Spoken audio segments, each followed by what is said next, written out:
Good afternoon to you all. Welcome to the West Ham Voice on this watch-along in our final pre-season friendly against Magdeburg, a Bundesliga 2 side. Team news, let's start with that because there's one surprise, a pleasant one to be honest with you, but it's one surprise, and that's, of course, the addition of Lewis Orford in the starting lineup. Look, we've got a whole bench of academy players there to the left of your screen. The only experience there is the return of Magassa, which is good. The return of Diouf after he was on World Cup duty. Cornet's there as well as a senior player, and Areola as well. So amongst those four senior players, you've got Finley Herrick as third choice goalkeeper, Ezra Myers, the defenders, Gollum Beckes and Casey. Oh, sorry, I forgot James Ward-Prowse as well is there. There's George Earthy, there's Josh Ajala. And interestingly, despite the rumours that are happening about Freddie Potts, he's also on the bench. Now, the first 11 are Hermansen, no surprise. Carl Walker-Peters, again, no surprise. You probably won't see any surprise in the back line with Dinos and Kilman pairing at the centre-backs. You've got Scarles on the left. And a midfield three of La Madrid, very youthful midfield three of La Madrid, Orford and Kante. And then the three up front with Bowen, Pablo and Tati Castellanos. So it's the surprise inclusion of Lewis Orford that I think has piqued the interest here. I think it's good on him that he impressed enough in previous games in pre-season for Nuno to want to have a look at a little bit closer to see what he can offer in the heart of midfield. So I'm really pleased, a very youthful midfield. Now, what's of real interest, of course, is the players on the right-hand side who are missing. All players that I've told you are due to be leaving this football club before the end of this transfer window. Alvarez, even though he's back with the squad, is not selected. Fulkrug, who has been training with the squad, again, nowhere to be seen on any of the pre-season friendlies, apart from the behind closed doors against Colchester. Todibo, who now has attracted interest from quite a number of clubs in Italy, at Atalanta being the latest, and Aaron Wan-Bissaka, who is definitely not coming back to West Ham United. It looks like he's got a foot out the door as well. And of course, Souček, but Souček is injured, so we're not expecting him. So the starting lineup is the interesting thing about the starting lineup is the inclusion of Lewis Orford, and I really wish him well. Now, let's talk a little bit about the player that we've all been hearing about this morning, and that's, of course, Freddie Potts, who has a £10 million interest from Club Brugge. Look, I'm going to be honest with you. I thought that Freddie Potts would stay in the squad. Now, my understanding is that Nuno has reluctantly accepted the offer. We don't know how far it's got. We're still waiting on details about how far it's progressing. But I'm a little bit surprised. I quite like Freddie Potts. I thought, when he played for Portsmouth the season before last, he was their player of the season. He did exceptionally well for them. And he served his apprenticeship. He came back to West Ham United. He started, a few games under Graham Potter, and then he fell away. Now, if there's anything in the centre of midfield, we've got an awful lot of options. If I go back to that starting lineup and the players we've got on the bench and everything, you look at the options we have that haven't played yet. There is James. Forget the fact that whether you think they're good enough or should be at West Ham or not is irrelevant. But in terms of what options we have, we've got James Ward-Prowse, we've got Magassa, who's now come back from injury. There are a number of players. Alvarez, I think he's going, but if he doesn't go, he's another option as well. So we're kind of blessed a little bit with the number of midfield options that we've got available at West Ham.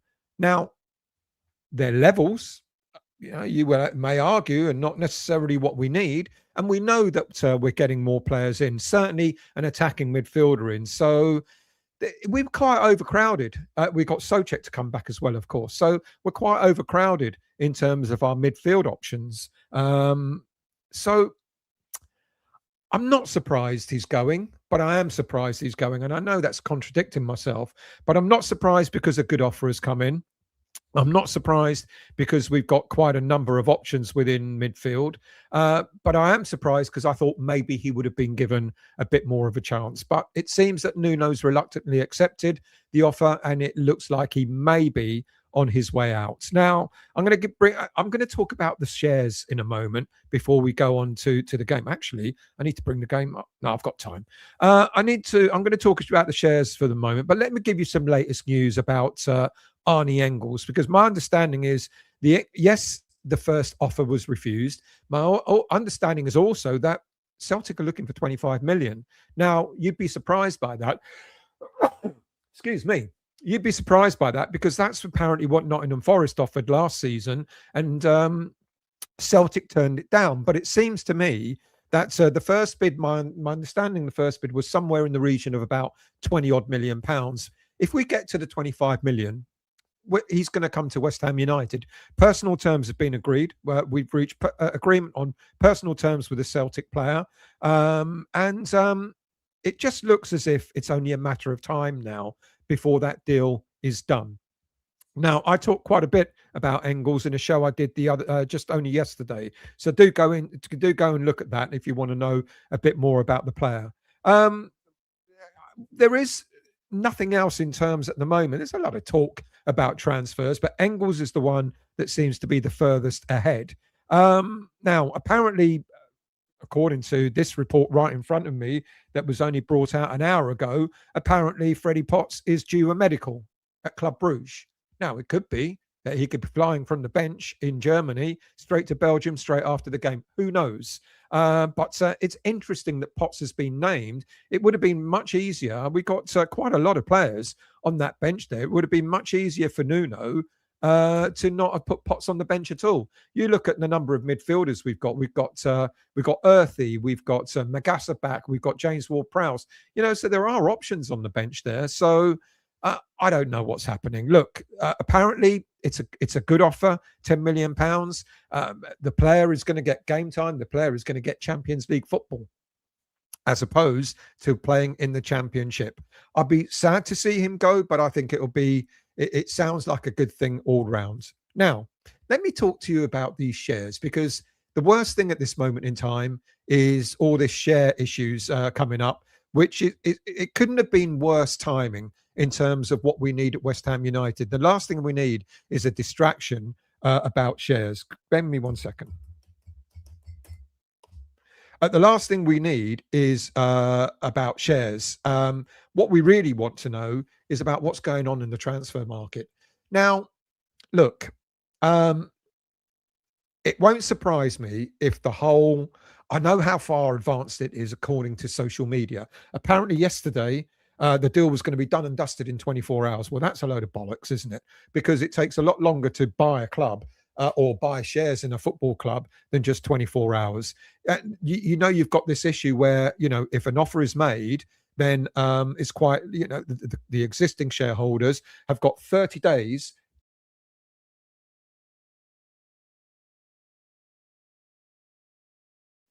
Just nudge the microphone, my mistake there.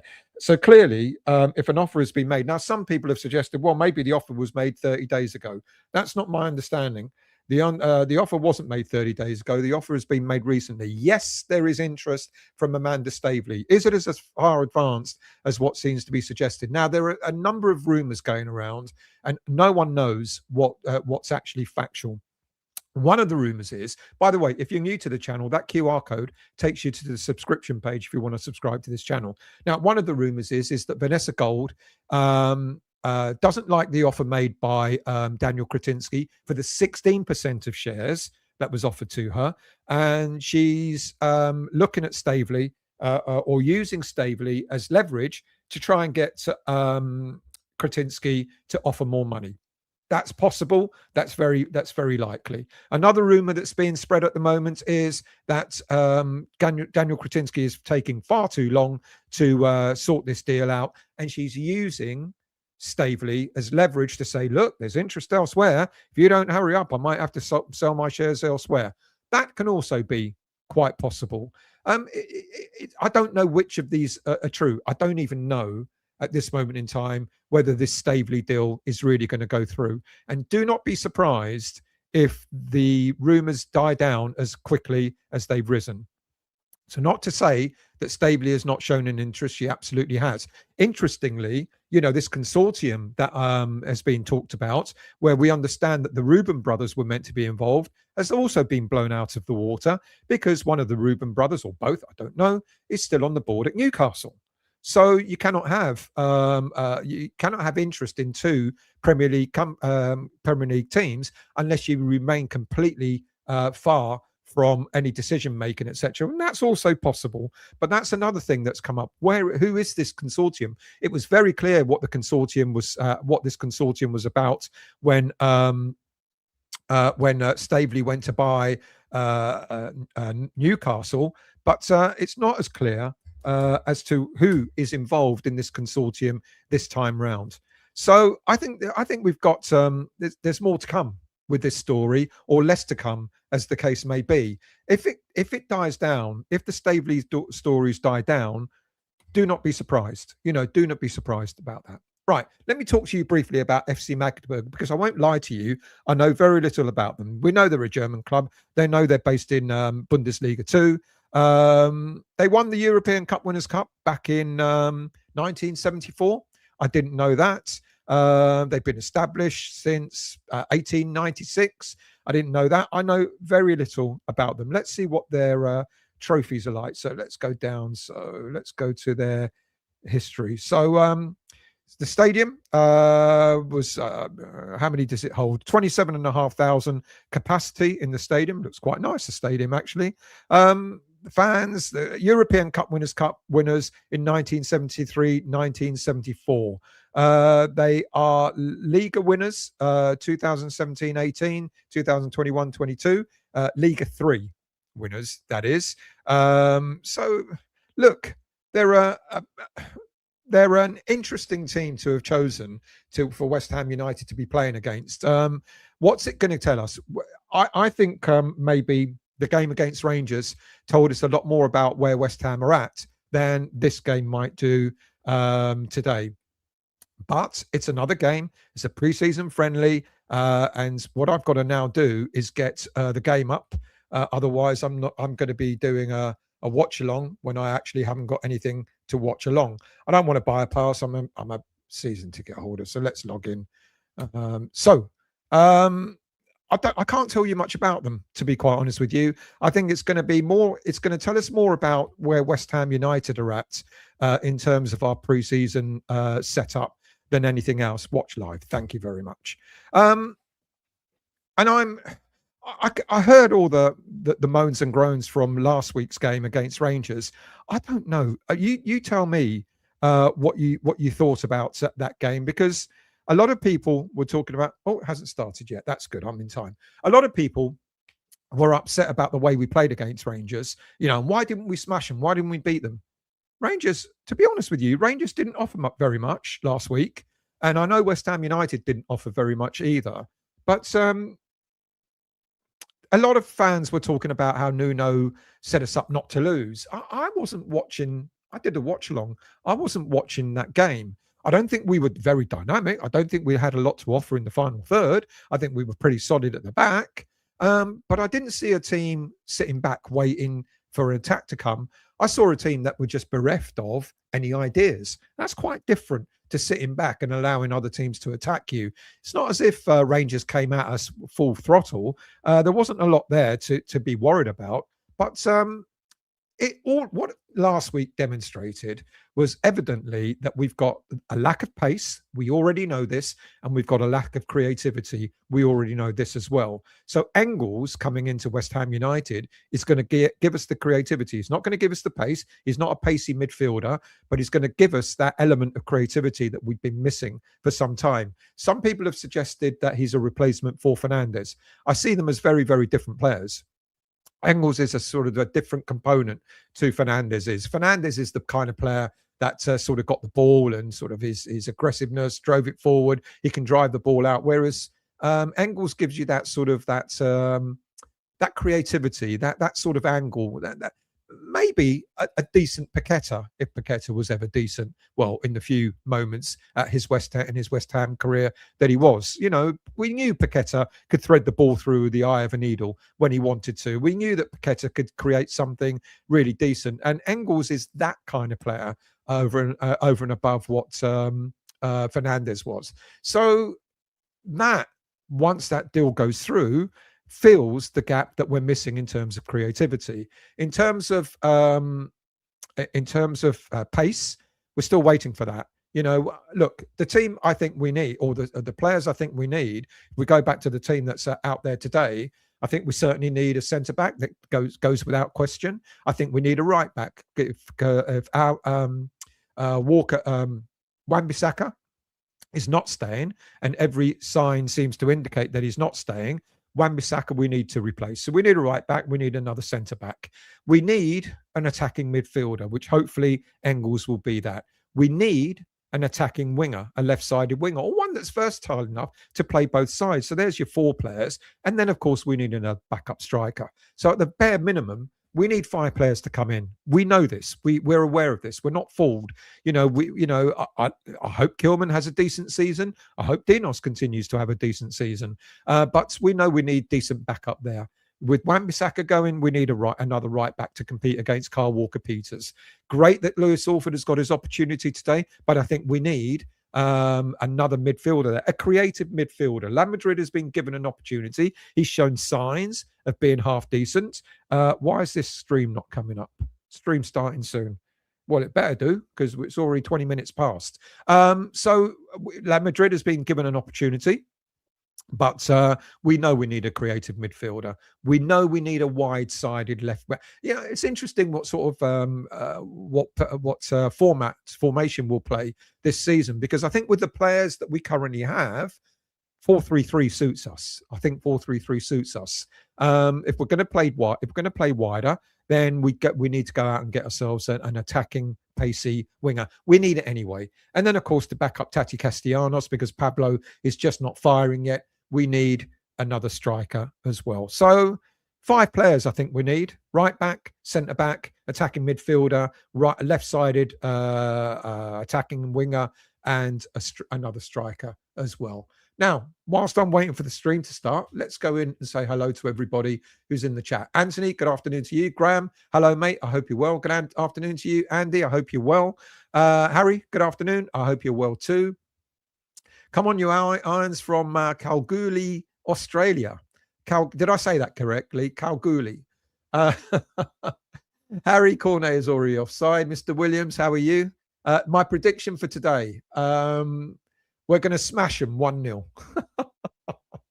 And Pablo's going to score. There you go. No, but to be serious, I think, look, if we don't win this game today, bigger questions are going to be asked. But for me, it's all about, how do we look? What sort of, how are we going to actually look against this kind of, like I said, I think the biggest test was last week. So this is just to get be warmed up, get ready for next week. But prediction for the day, let's say we keep a clean sheet and we win 2-0. Ricky, good afternoon to you.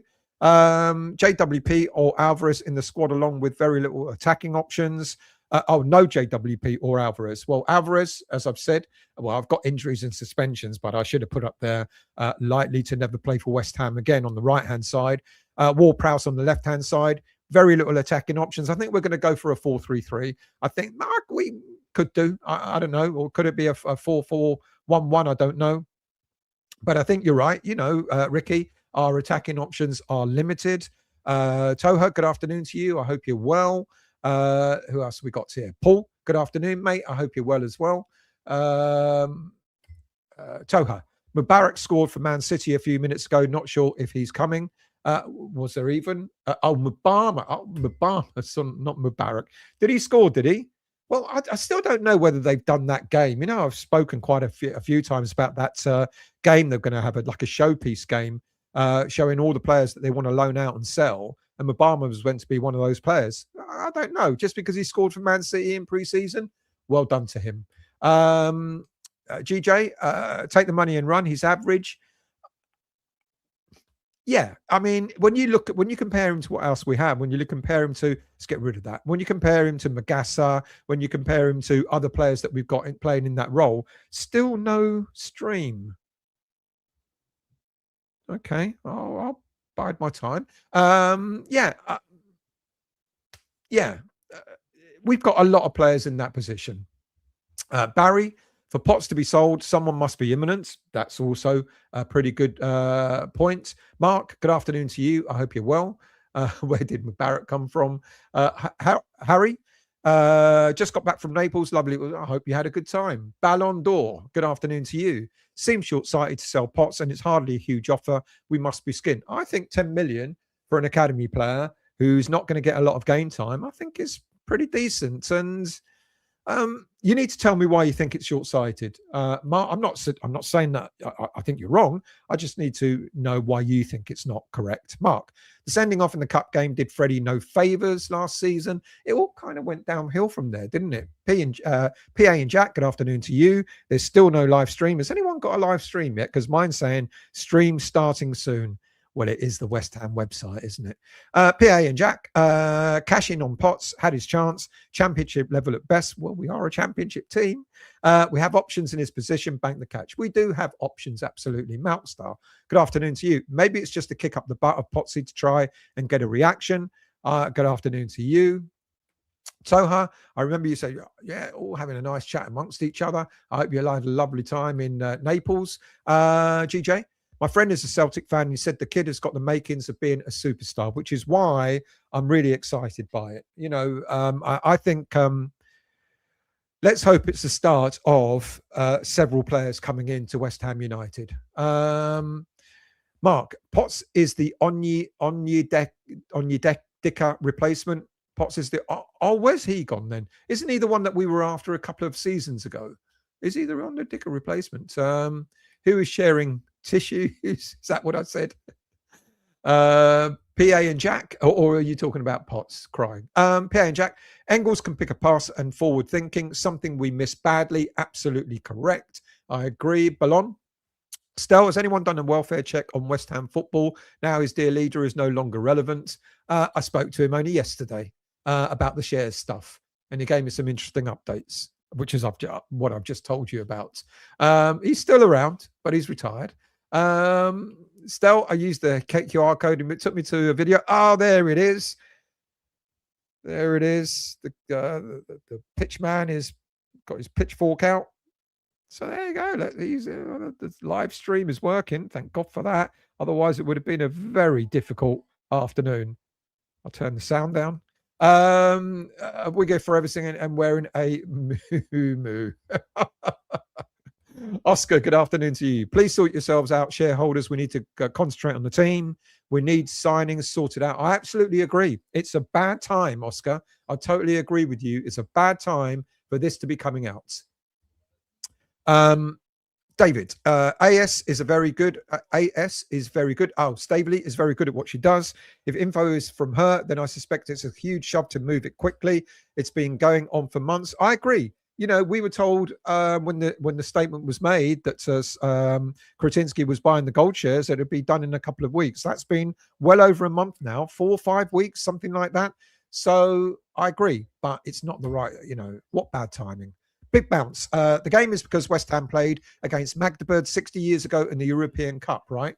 Do you know what? Thank you for that, because I had that and I forgot all about it. So I really appreciate you telling me that. That really good bit of history there.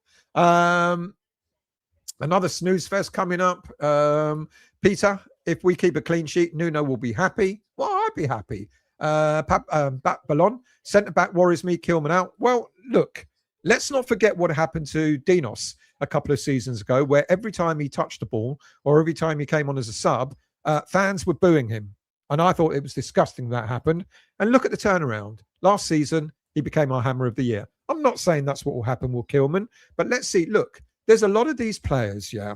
There's a lot of these players in this West Ham side currently, in this West Ham squad, that you could argue is not good enough. You could argue Kilman isn't. You could argue maybe Kante is not good enough for the Premier League. You could argue Pablo is not good enough for the Premier League. You look at the bench and you say James Ward-Prowse is finished, and Earthy is finished, and all that sort of stuff. And yet, we're not playing in the Premier League. We're playing in the Championship. Who knows how good or bad these players may turn out to be in the Championship? It could turn out that some of these players will actually really shine in the Championship next season. Now, it brings another problem, of course. Obviously, it means if we do well, if we go up back into the Premier League, then we're looking to replace an awful lot of players that are only good enough for the Championship, but not good enough for the Premier League. And I see that problem, but let's worry about getting out of the Championship first before we worry about what sort of squad we have going into the Premier League next season. Anthony, at the moment, mid-table finish in the Championship. I would say, even with the squad we have, as not great as it is, we will still finish in a playoff place. And let's not forget, playoff places finished all the way down to 8th. Mark Nuno is hanging his hat on Pablo. He's got no other choice at this moment in time. Just buy some fast, aggressive forwards. It's not rocket science, Oscar. Peter?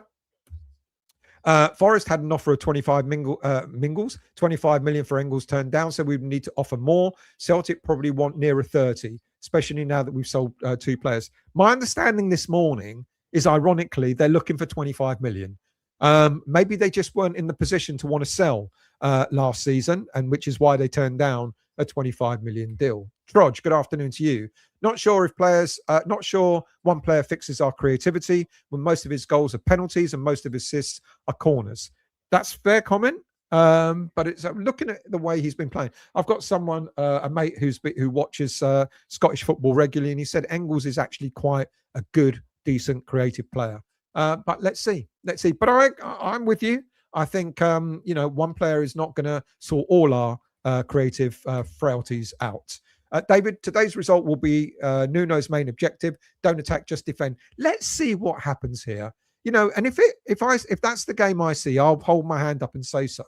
Let's see what happens here today. Marshall fee was 1.5 million to Luton. Look, when we talk about academy players, we talk about players who, we want to make, want to see them come good in, playing for West Ham United in whatever league we're in, whether it be the Premier League or whether it be the Championship or whatever. A lot of these players will end up going on to make careers, will forge careers. They won't necessarily be careers in the Premier League or in the Championship. They'll be career building in clubs, like Luton in League One. I wish him well, Marshall. Unfortunately, the team news coming out now. Ryman, McNulty, Muller, Bockhorn, Ayoha, Kwarteng, Collenberger, Zagoski, Attic, Musil, Hirulane. I know nothing about these players. So there will be players that will make careers in their football. They will make football a career, but not necessarily in the top leagues. Sharky, good afternoon to you. I hope you're well. Good afternoon to you, Foxes. I hope you're well. David, Nuno's main objective not to concede. Reek, good afternoon to you. Do you think Nuno could try Kante in a number 10 role? He's quite physical. That's an interesting shout. I don't know is the answer. That would probably not Pablo. It maybe if Pablo wasn't playing today, then I would say yes, probably. But it looks like Kante and La Madrid will be the attacking sort of midfielders, with Orford sitting, holding the fort just in front of the back line. That's what I think will happen today. Good question though. Born Stock, good afternoon to you. We'd be surprised how well Magdeburg is playing. Very nice offensive team. So that's going to be a test. Thank you for that. Much appreciated. Oscar. Pablo is the team news is just coming up now. Well, you can see it on the screen. I'll tell you who I'm interested in terms of our. Come back to that comment there. Who I'm interested in, if he gets a bit more game time, is Josh Ajala. I like him. It's a shame because he does play up front rather than playing out on the left. I'd like to see him. I like, when Nuno makes subs, and he will, I'd like to see maybe Ajala going up front, putting Cornet out on the left-hand side rather than on the right, and to see what Ajala's like in that sort of central role, because he scores goals for fun. Now, it's only recently that he started to play out on the left for the under-21s, and it's carried on into this preseason as well. So let's go back to that comment there, Oscar. Pablo, hard work in his ears is a waste of time. Teams are coming out now. The guy is slow, doesn't score. I think even now Antonio would do a better job. And I did say that last week against when we were playing against Rangers. He had about 3 really, really good chances last week to just don't think about it. He thought too much about it. And his hesitation lost him the opportunity to actually score. If anyone's new, that's the QR code to become a subscriber of the channel. Do subscribe to the channel if you enjoy the content. The teams are out. I'm really pleased for Orford. I'm really pleased for Orford. I agree with you on Pablo. I just don't think he's got it. Nicholas, afternoon. Love the channel. Thank you very much, mate. I really appreciate it. And if you haven't become a subscriber, Nicholas, that QR code will take you to the subscription page. Now, that chap that said this team are a good attacking team, Boonstock, thank you for that. That's going to be a test. It's going to be a test of how our defense is going to fare. Who else have we got? Trudge. I would expect Orford to sit deep and Kante to be back to his natural position. Absolutely. It's Niluk. It's ITZ. Hello, my friend. I'm from Germany. Where are you looking the game? It's on the West Ham website.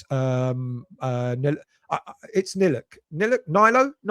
I'm going to call you Nilo. It's on the West Ham website. If you're not a season ticket holder, you have to pay £5 to watch it. You can watch it, but you'd have to pay £5 to do so. Peter, they have a player who scored 17 in 21 games last season. Well, this is going to be a test, so that's even good now. Now I'm looking forward to the game. It's not going to be a dead rubber. Onyedika is going to Frankfurt. I wasn't aware of that. Bowen could do with a goal today. I agree with that. Toha. Potts is a championship player. I double-checked and can confirm West Ham are a championship team. Who else have we got here? Trudge, the left side of defence scares me, but the good thing about today's game is Diouf is back. Good or bad? I know. You tell me whether that's good or bad. But Diouf is back. He's going to definitely get some game time. And again, we got to look at the championship and say he may not be. I don't think he did well last season in the Premier League, Malik Diouf. But who knows what he'll be able to do in the championship? Maybe, as I keep saying, a learning curve for a lot of these players. A season in the championship. If we go back up, they might be better for it. Who knows? Right, the game is about to be kicked off, and Magdeburg are going to kick off in a moment. Youngest midfield we've had in a while. Absolutely. Am I behind? Right. I might be a couple of minutes behind the thing. So if anything happens, don't tell me what's happened. Who else have we got here? Onyedika. Yeah, I know, James. Okay, we're about to kick off now. So let's see how we fare. And off we go. Magdeburg kick off. Oh, yes, look, we're sitting back. No, we're not. Magdeburg playing it across the back line. Trying to control the tempo of the game. West Ham are just sort of like cruising, finding their feet. Right. What's interesting is Le Madrid is now furthest to the left today, which is where we expected him to play. And I don't know. You tell me later, Matt, whether you think it was delightful or not. So La Madrid is actually out on the left today. And if there's anything that's changed, is La Madrid playing on the left. It's kind of where we've expected him to play. And I guess with Lewis Orford and the other midfield too, it kind of made sense for La Madrid to be out on the left there. So Pablo is playing kind of in between Bowen and Tati Castellanos. Castellanos drifting over to the left, but not looking to close the player down. Magdeburg got the ball, passing well. Out to the right-hand side. They're number 7. Stay with him, Skulls. It's made him pass the ball back. Okay. The first couple of minutes are going to be as boring as hell. What's the back line? The back line is Kyle Walker-Peters, Jason, Kyle Walker-Peters, Kilman, Dinos, and Ollie Skulls. And we've got Diouf back on the bench. And the other players on the bench, the sort of backline bench, are Golan Beckis, Casey as well. Magdeburg with the ball again into West Ham's half. Out for a throw on. I'm really hoping it's going to be an exciting game. Otherwise, there's going to be big gaps in between my commentary. West Ham, Magdeburg throw back to the keeper. They start building from the back again, out on the right-hand side. If anybody knows, if anyone's German that knows anything about this team, please tell me who are the players that we should be looking out for. I know it looks like they've started to use their number 7 quite a bit, so maybe he's one of the key players. Someone has just told me that there's a player who scored quite a number of goals last season, so their striker will be interesting. Broken down by Lewis Orford. Well done. Back to Hermansen to have his first touch. That was a little bit sloppy, passing it to a player. So that sloppy pass there from Hermansen, who gave it to Scarles, who was kind of under pressure, and Scarles had to stretch for it as well. Magdeburg have got the ball back. Again, Lewis Orford has broken down that play. So we're all at the back now. We're all sort of in our own half. Well intercepted by Dinos.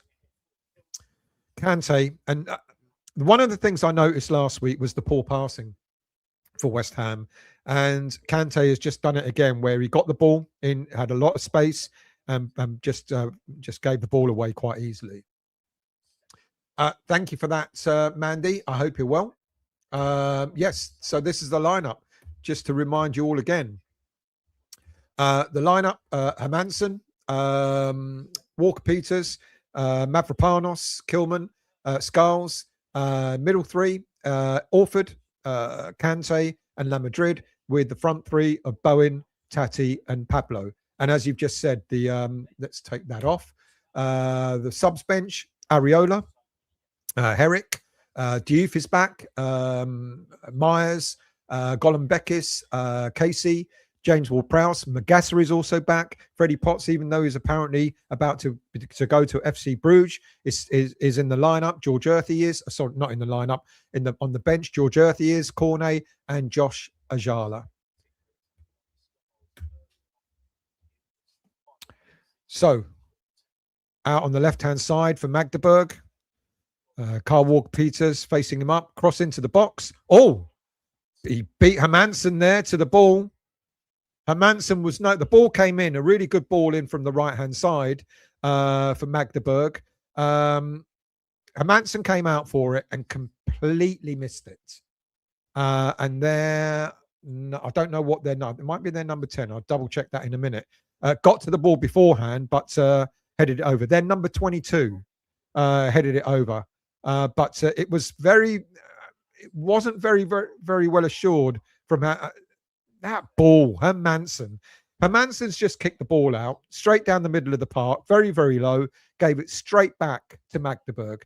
You know what I think about Hermansen. Apparently he's been brought in because he's a better distributor of the ball, but I'm afraid to say, I've yet to see, in all the times that he's played for West Ham, I've yet to see him be that big an improvement.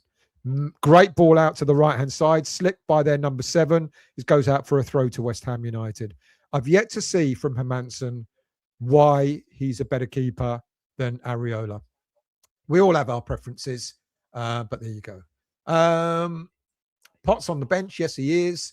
Markey, German second-tier team, schooling us early. They're certainly keeping hold of the ball much better than we are. Is he a striker? Don't know the youth that well. Is who a striker? Sorry, Mandy. You'll have to. Josh Ajala? Yes. Josh Ajala started off as striker. He's beginning to play it more out on the left-hand side. I'd rather see him more down the middle. He's decent. What's going on with the stream today? Kevin, thankfully, my stream is running okay. Yeah, I'm not going to, unless you're ahead of me, there's no goal at the moment. So don't shout out goal if you're talking rubbish, because it doesn't help. My live stream is always dodgy. What is it with our passing, Josh? We cannot help ourselves, but rush or go back. It's poor. The passing has definitely been poor. Roger, sad to say, while that fraud Nuno is there, next season, I'm sorry, with the greatest of respect. Everyone's got their views, but I don't agree with that. Mandy, best to use Google Chrome with ad block enabled. Thank you for that, Mandy. We're 6 minutes into the game, and the only real thing to talk about at this moment in time is that Magdeburg have got an awful lot of the ball. And just giving it away to Bowen. Bowen on the attack, facing up. Go on, Jared. Oh, just past the post. Really sloppy ball out from the Magdeburg defence. Jared Bowen picked the ball up. He he looks a little bit rusty there. Anyway, yeah, it was a really, really poor ball out by their number 5. Jared Bowen picked it up. He intercepted it. He had a player to attack. The player, fair play to him. The defenders got him out to his right foot and he dragged it across the goal. So back with Magdeburg now. Far post, Mandy was a tap in. I would agree. If it's the thing with Pablo, he's not very fast, and if he'd have just sort of like anticipated that, he would have got his goal. Yeah, I agree with that, Mandy. Jason, Areola better shot stopper. Saw the bench, can't see this squad taking us up still. No, we will get players. I keep repeating, we will get players. I'm convinced that we will, with Engels being possibly the first player coming through the door. So throw into West Ham United, 8 minutes gone. Apart from that, apart from Hermansen coming out and completely missing the ball and a chance there for Bowen, the game is quite slow paced at this moment in time. For people, follow what Mandy has suggested. Let's put Mandy's thing back up. Where did she say? Can you repeat it again, please, Mandy? And I'll put it back. I'll put it on the screen. What you recommended. Go to Google Chrome something, and then you had to do something else. The ball out on the right-hand side, first corner of the game to Magdeburg.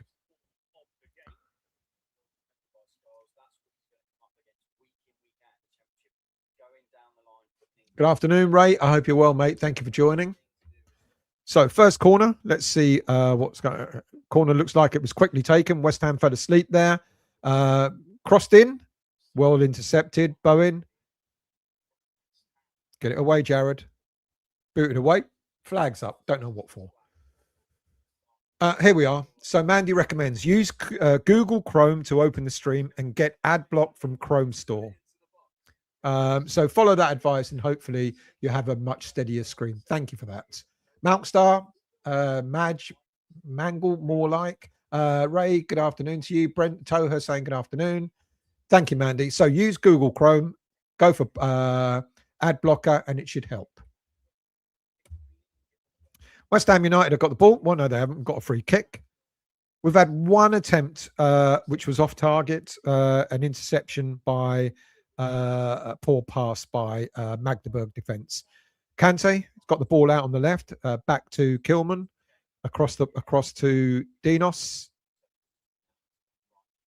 Dinos is taking the ball out. Kante again. Kante passes the ball to a player who's got two players around him. Well done to Madrid for trying to win it back, but Kante's passing has not been great, and it's not the first time I've been saying that, unfortunately, either. Throw on to Magdeburg in their own half.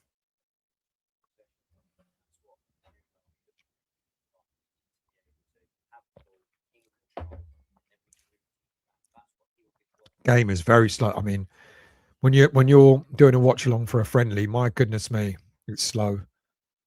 Keeper has just lost the ball. Another poor pass by their keeper this time.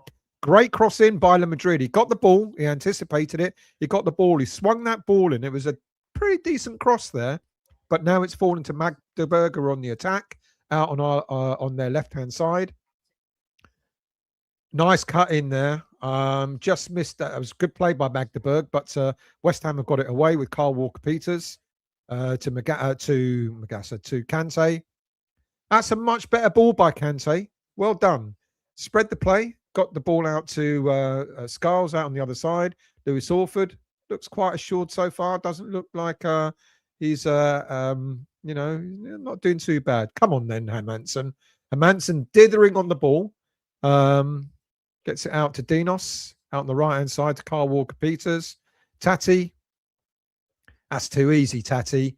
You know, nothing there. Tati didn't get anything there. No, Potts is on the bench at this moment in time, so not yet. Mandy, what do you expect when we have no ball playing midfielders? Yeah, fair play. That's a good comment. We haven't had a lot of the ball at the moment. It's all Magdeburg at this moment in time.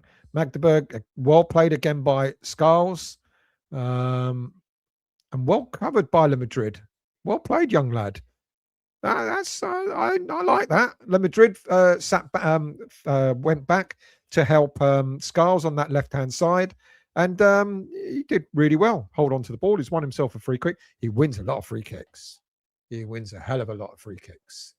Robin, good afternoon to you. First 3 games in, and Nuno will be gone. 3 heavy losses. My money is on with this team. Don't think so, but I don't know. Where can you watch the game? On the West Ham official West Ham website. But if you're not a season ticket holder, you'd have to pay a £5 to watch it. Orford is a ball-playing midfielder, though. He's a defensive ball-playing midfielder. Yeah. West Ham on the attack. We've got out to Bowen, out on the right-hand side.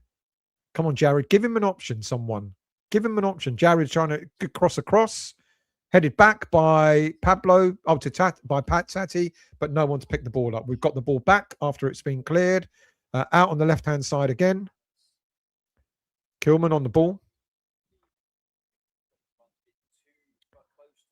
Bowen out on the right-hand side. Good run in there. Good run in there. Oh, that was a chance. West Ham has still got the ball. I'll tell you what that chance was like in a minute. Scars has just crossed in. We've won the ball back again. Now we're beginning to play. It's gone 13 minutes and we're now starting to dictate the tempo. We do start slow. We do start really slow.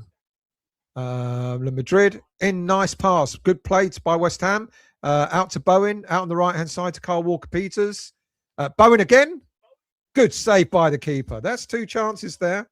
So now we're getting into it, but it's taken us 13 minutes to start playing. So the first chance, Bowen got the ball. He cut a beautiful ball in to Tati Castellanos, and Tati just couldn't beat the keeper, but a fantastic ball in. And then we've just had another save from the Magdeburg keeper. So it's taken us 13 minutes to wake up, but we've finally woken up. 2 opportunities, 2 chances, well done. Lewis Orford, deepest player, picked the ball up in our half. Out on the right-hand side to Jared Bowen. Good ball in. That's a nice ball. Carl Walker-Peters didn't anticipate that. That was a nice ball by Castellanos, but Walker-Peters didn't anticipate. We got a throw on.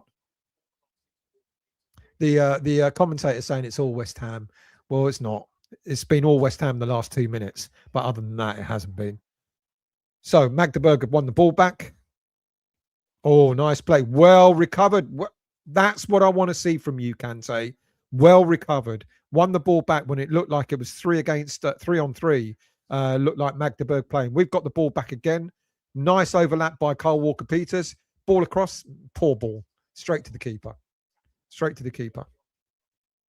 But that's what I want to see from Kanto. When we lose the ball, I want to see his physicality get into it. And he got back into the centre half, and he won the ball back for West Ham. Jason, let's get your comment up. Just looked online. West Ham have accepted a £10 million bid for Potts. What the hell is going on? I've talked about this at the start, Jason. He's on the bench at the moment, at this moment in time, but it looks like Potts could be going to Club Bruges. I said earlier on at the beginning of the show, we've got a hell of a lot of players in that midfield berth, and it looks like we're getting more players in. So 10 million is good money. I'm surprised. I'm surprised. I thought Potts would after playing for Portsmouth the season before last and being their player of the season in the Championship, I thought he would be a good player to keep. But it's not to be.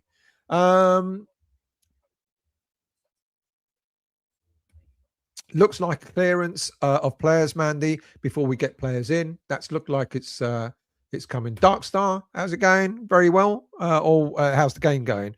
It's been mostly Magdeburg, but we've now finally started to get into the game after, 12, 13 minutes. Bowen has got the ball now after being won back by our defence. Got Bowen. Good ball. Oh, nice little touch. Go on, Skulls. Nice little touch there by Tati again. No one's anticipating Tati's passing. He's got some really, really good touches, but we still won the ball back again. Carl Walker-Peters. I'm watching it on the West Ham website, mate. If you're a season ticket holder, it's free, but otherwise you'd have to pay a £5 to watch it. Mandy, Club Brugge is a Champions League club, so Potts will push the move. It's a good move for him. Bradley, good afternoon, mate. How are you, mate? Oh, from Tenerife. I hope you're having a lovely time out there, Brad. See you soon, mate. Trudge, absolutely. We're much better. We've woken up. It's taken us 13 minutes to get into this game, but we're back in it, which is good.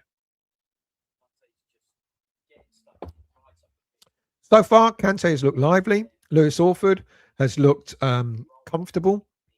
Did I say Kante? La Madrid has looked lively. Sorry. Lewis Orford has looked comfortable. Tati is looking good. Tati just needs someone on his wavelength to be picking up these balls, etc. He's good at the sort of like interlinking play, but he needs someone on his wavelength. Pablo's not on his wavelength, unfortunately. There you go. I've just mentioned Pablo's name. Good morning to you, Gaza. Gary, I hope you're well. Engels, yes, is my understanding. Is close. We just got to confirm that deal now. West Ham are now, after 18 minutes, we're now much more in control of the game. Good crossfield pass. Didn't get to Skulls, but good idea. We're much more into this game now. We're much, much better in this game. So here's the chance that came up. Carl Walker-Peters to Bowen. That cut. Good save by the keeper. It was a good save by the keeper. So we've had a couple of opportunities. That was the next opportunity. Carl Walker-Peters showing a replay, but that went straight to the keeper. Sorry, I'm looking at the repeat. You're probably sitting there going, what's he talking about? It's just showing the replays there. Right, Kante driving the ball forward for West Ham United. Out wide to Jared Bowen.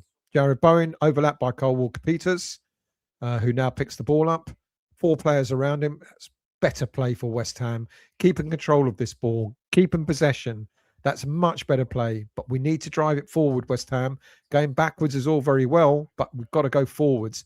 Back it goes to Dinos. There's nothing up, there's not enough movement up front for my liking. Back out wide to Jared Bowen again. Nice ball in. Tati picks the ball up. Oh, stretching. Well played, Tati. Skulls has got the ball. Plays it into Lewis Orford. Nice ball in. Go on, Pablo. Go on, mate. He's had a shot on target. Pablo has just had a shot on target. It's gone out for a corner. Well done, Pablo. He's so slow. He's so slow. Allegedly, well, I don't know if they want 30 million. That's the rumor, but apparently the offer that we made was nearer 20 million. It's first corner to West Ham United. The first offer we made was around about 20 million. Apparently they'll be happy with 25 or 25 plus a few add-ons. Corner in by Lewis Orford. Oh! Max Kilman. What a goal. I tell you what, that's a really well taken goal. That was a really well taken goal. Lewis Orford's corner. It came flying in. Max Kilman with his left foot, and he placed it right in the corner. That was. I'm really pleased for him. I'm really, really pleased for him. It takes something like that to get your, to get you going, to sort of like, give you that buzz, that G up, That was listen. We were getting back into this game on the 12th, 13th minute. We started to dominate the game a lot more possession, and it's resulted in a corner coming in from Lewis Orford. Max Kilman with his left foot. It was, when you watch it, when the highlights come up and you see how well he actually took it. I'm not kidding. He took it really, really, really well. Andy, do you think West Ham will score 2 goals in this game? Look, Come on. Oh, it's broken by out an attack play for Magdeburg. Yeah, I think we'll get a couple more goals in this game. It's back out. Ball still with Magdeburg. Cross in. Well cleared by man of the moment, Max Kilman. Oh, lordy lord. You know, that's one for Kilman. Yeah, absolutely. Great. It was a really well taken goal. Really well taken goal. Jason, saw your graphic and Fulkrug and Alvarez were on the right hand side under injured suspension. Yeah, I should have put there, you know, no longer along with Tadiba. Do you think they'll be gone before? Yes, I do. I think all those players will be gone. What's going on with the screen now? Malk starts the first time I've seen Kilman smile. Kilman turned into Ronaldo. Kilmanino. There you go. The link is now messing around. It's breaking up. So I'm looking at a grey screen at the moment. Le Madrid on the ball at the moment with attack. Unlucky. Good thought. Tati's picked it up. Go on, Tats. Go on, Tat. Beating 2-3 players. He tried to place that. West Ham, Lewis Orford on the ball. Out to Kyle Walker-Peters. You need to beat the first player. He's done it with the second cross. Oh, that was a good ball. So he tried to play the first ball with his right foot. It got blocked, and then he played it in with his left. Look, the replay again. Look, Kilman had his shirt being pulled. What a really good goal. Look, I know it's preseason, but you know we're you know straight away we're putting the players down when we don't play well in preseason. You pick them up when they play well, and that was a really well taken goal. Well done, Max. Had his shirt being pulled and everything. Harry, could it happen? Could Kilman be the new Ballon Dawson? You never know. You never know. Peter, quick, sell Kilman to the Saudis for 80 million. Have a good afternoon. Good to see that from Kilman. Let's give him a chance this season. Absolutely. Why not? You know, I'm pleased for him. And I'm pleased that West Ham have got a goal up because it's going to shut people up saying that we've just come here to defend. Look, keep a clean sheet.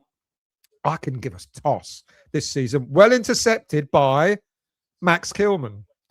West Ham are now on the attack, build-up play, all because of Max Kilman play. Le Madrid is definitely the widest on the left today. It's definitely playing where we expected him to play beforehand. Well played, by the way, to the West Ham fans that went there today. Fantastic to see some fans out there. Greetings from Munich. Good afternoon to you, Les. I hope you're well. A former Magdeburg resident who still has a soft spot for this football club, along with Bayern Munich. Welcome. Greetings to you, mate. Thank you for joining this watch along. Josh, we look good in the middle of the park in this setup. We're cutting out quite well. We're doing all right.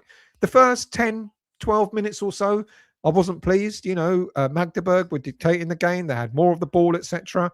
But we've gotten back into it. We've settled ourselves down. But I don't want to see that happening in the championship next season. It shouldn't take us 15 minutes or so to settle into the game. Magdeburg on the ball, out onto the left-hand side. Carl Walker-Peters standing out. Another little cutback. They like doing that, Magdeburg. Clever little play. So the wide player for Magdeburg on the right-hand side, I've seen him doing that 2 or 3 times now, where Carl Walker-Peters is standing him up. So the player cuts in. It looks like the player is going to cross with his right foot, but instead what he does, he cuts the ball back, and there's a player that runs off to the side to pick it up and then cross it in. Nice piece of play. They've done it a couple of times now. Nothing's come of it, but interesting piece of play. Trodge, Kante and Orford know each other's games well. Yeah, from the under-21s. That's a really good call. Kante he's settled in. Magdeburg have got the ball. The only other thing that's worth mentioning is what I said earlier on, beginning of the game, where Hermansen went for the ball, completely missed it. The Magdeburg striker went to head it. He beat him to it. He well beat him to it. Oh, slip up by Orford there. He lost his concentration. Has given the ball away to Magdeburg into our well cut out by. Oh, that's Dinos. It's not Kilman. Well cut out by Dinos. Lewis Orford lost his concentration. I'm just picking him up. Lewis Orford lost his concentration there and gave the ball to Magdeburg, who almost went in with a chance. So Throw on to West Ham. Magdeburg got the ball. Well won back by Pablo. Oh, it's fallen to Magdeburg again. Out on the right-hand side of attack. Cross in. Headed away. They can't get that ball away. Well played by Dinos. It's a corner ball to Magdeburg. Magdeburg are sort of trying to get back into this game now, but we're defending resolutely. So 1-0 to West Ham United. Goal scorer, Maximilian Kilman. Yeah. At this rate, Kilman will be man of the match. Josh, it's funny, the problems are always the same regardless of the manager. Josh, do we know how many of us fans are in attendance? I don't. Corner ball in to for Magdeburg, headed away. They've got the ball again. Long shot on target. Another corner to Magdeburg. Yeah, very well. You're very welcome here, Lestrom. Thank you for joining the watch along. 27 minutes in, West Ham United leading Magdeburg by 1-0. It's another corner to Magdeburg. I think it's their fourth one of the game so far. The one corner that we've had, we've scored a goal from. So here it comes. Oh, third corner. My mistake. I thought it was more than that. In it goes, swung in. Oh, good header. Kilman got beaten to the head there, to the ball there. Good header, but it's gone wide. Goal kick to West Ham United. 28 minutes in, West Ham United are leading Magdeburg by 1-0. Peter Sokolski is the Magdeburg player who scored 17 goals last season, switched from fullback to striker. Wow. Have we got a fullback that we can switch to a striker? Daniela, good afternoon to you. There are a lot of X factors when it comes to what's going to happen this season. Injury, suspensions, both good and bad. Referring. Magdeburg picked the ball up in their half. Well, I don't know what happened there. I was reading the comments, so I don't know what happened there. Magdeburg playing it out. Lost it again. West Ham United looked like they're winning the ball back. Oh, a bit of ping ball there, but it's back with Magdeburg out on the left-hand side of attack. Carl Walker-Peters standing him up. This time going to cross the ball in. Another corner. We're defending well. Another corner to Magdeburg.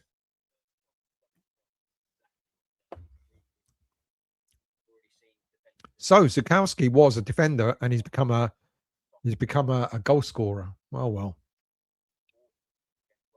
Yeah, that's Kilman's heading. Look, if there's a criticism about Max Kilman, I'm sure you look. Oh, well caught by Manson. Come on, West Ham. Yeah, good option. What was I saying? I was saying something and it's gone. It's gone. Never mind. West Ham. Tati falls back. Kante's got the ball in our midfield over to Orford, deep in our own half. Just slowing the game down, passing it around, keeping possession. That's what we want to see. Orford to Pablo this time is out on the left. Keep it, Pablo. Don't lose it. Gone back. Been forced back. Kilman. Was that a free kick? Okay. So just get Scars has just given away a free kick. The West Ham fans are just being shown now. Well done to them for going all the way up there. So ball is with 30 minutes in, half an hour gone, 30 minutes in, ball with Magdeburg, the score being 1-0 to West Ham United. Magdeburg playing the ball out from the back, setting the tempo of the pace. West Ham United just dropping, allowing them, just giving them that, no harm where it is. Long ball out by the keeper. Found their player. Good ball in there. Very well saved by Hermansen. Was it called for offside? But this long ball by the keeper, threaded through to their number 22. It's called offside. Threaded through to their number 2, one-on-one with Hermansen, even though it's offside. But he did well there, Hermansen. He wouldn't have known that it was offside. So good save there. But a free kick because it's offside to West Ham. But there's a danger. There's a danger. We've got to be tight. Daniela, you're going to talk about Kilman's heading? Yeah, that's what I was going to talk about. He doesn't time his jumping well. This is the one thing. He's a tall lad. He can be he can be a decent defender, but he doesn't time his heading well. And every time he sort of goes for a 50-50 in the air, he's quite likely to lose it. It's a real and for a central defender, that's a massive, massive weakness. Josh, Scars has not played a good pass so far. He's still learning, isn't he? But how much longer are we going to say he's still learning the game? Peter, Mark Pender could switch Pablo to left back in the changing room. Smirnoff, absolutely. I don't drink vodka, only rum. It's just lemonade. Yeah, too early in the day to be drinking alcohol. Toha, maybe you should volley crosses out, Daniela. Yeah, Ray, Pablo, good save by Hermansen. Am I missing something, or are you talking about what's already happened? So the ball now to Magdeburg.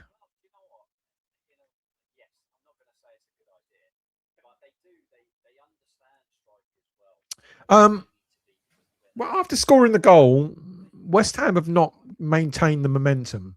And I think maybe that's what a lot of fans talk about when they say about Nuno and his tactics, etc.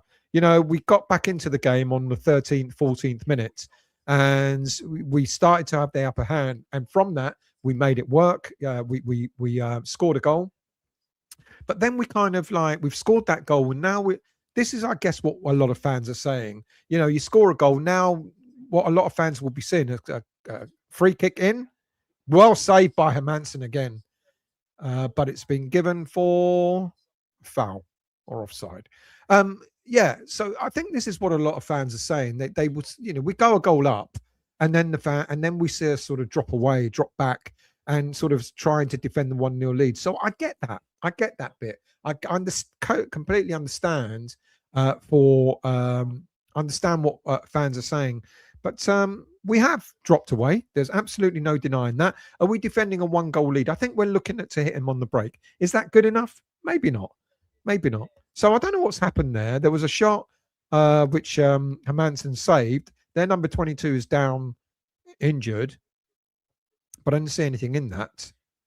So it crossed in. It was cleared away by West Ham. I don't understand what the number 22 went down for. I don't see what happened there. But look, it's a free kick to West Ham United, and well saved by Hermansen. So we've got the ball. Oh no, they've got the ball again. They're now getting back in the game. 34 minutes gone, and they're now yet again dictating the game.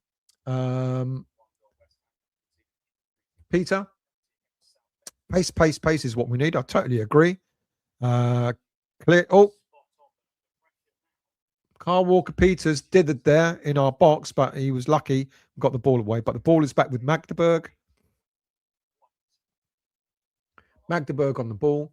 Nuno will park the bus, but is he? Well, maybe at this moment in time, I don't know. Yes, I would like to see more attack by West Ham, but we're winning at the moment, you know, and there we go. Poor ball picked up by Bowen. Bowen's got the middle of the park. Tati out on the left. West Ham are bringing players forward. Fantastic ball by Castellanos cross field to Carl Walker-Peters. Lewis Orford, come on, push it forward. We had that opportunity. Magdeburg are now back in the game. Free kick to West Ham United. Kilman getting the free kick just outside the box. So we had a break there. Magdeburg gave the ball away. Bowen, Castellanos, and one other were on the attack, but we were too slow.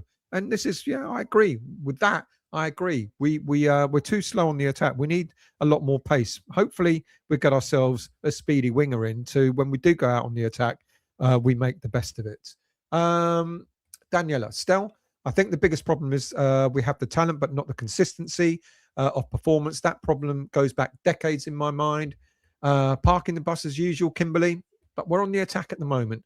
You live in Magdeburg, Richard. Welcome, mate. Thank you for joining. Mark, if Rui Silva is the brains of the outfit, he's not allowed to use it. That was a wasted free kick there by Tati Castellanos.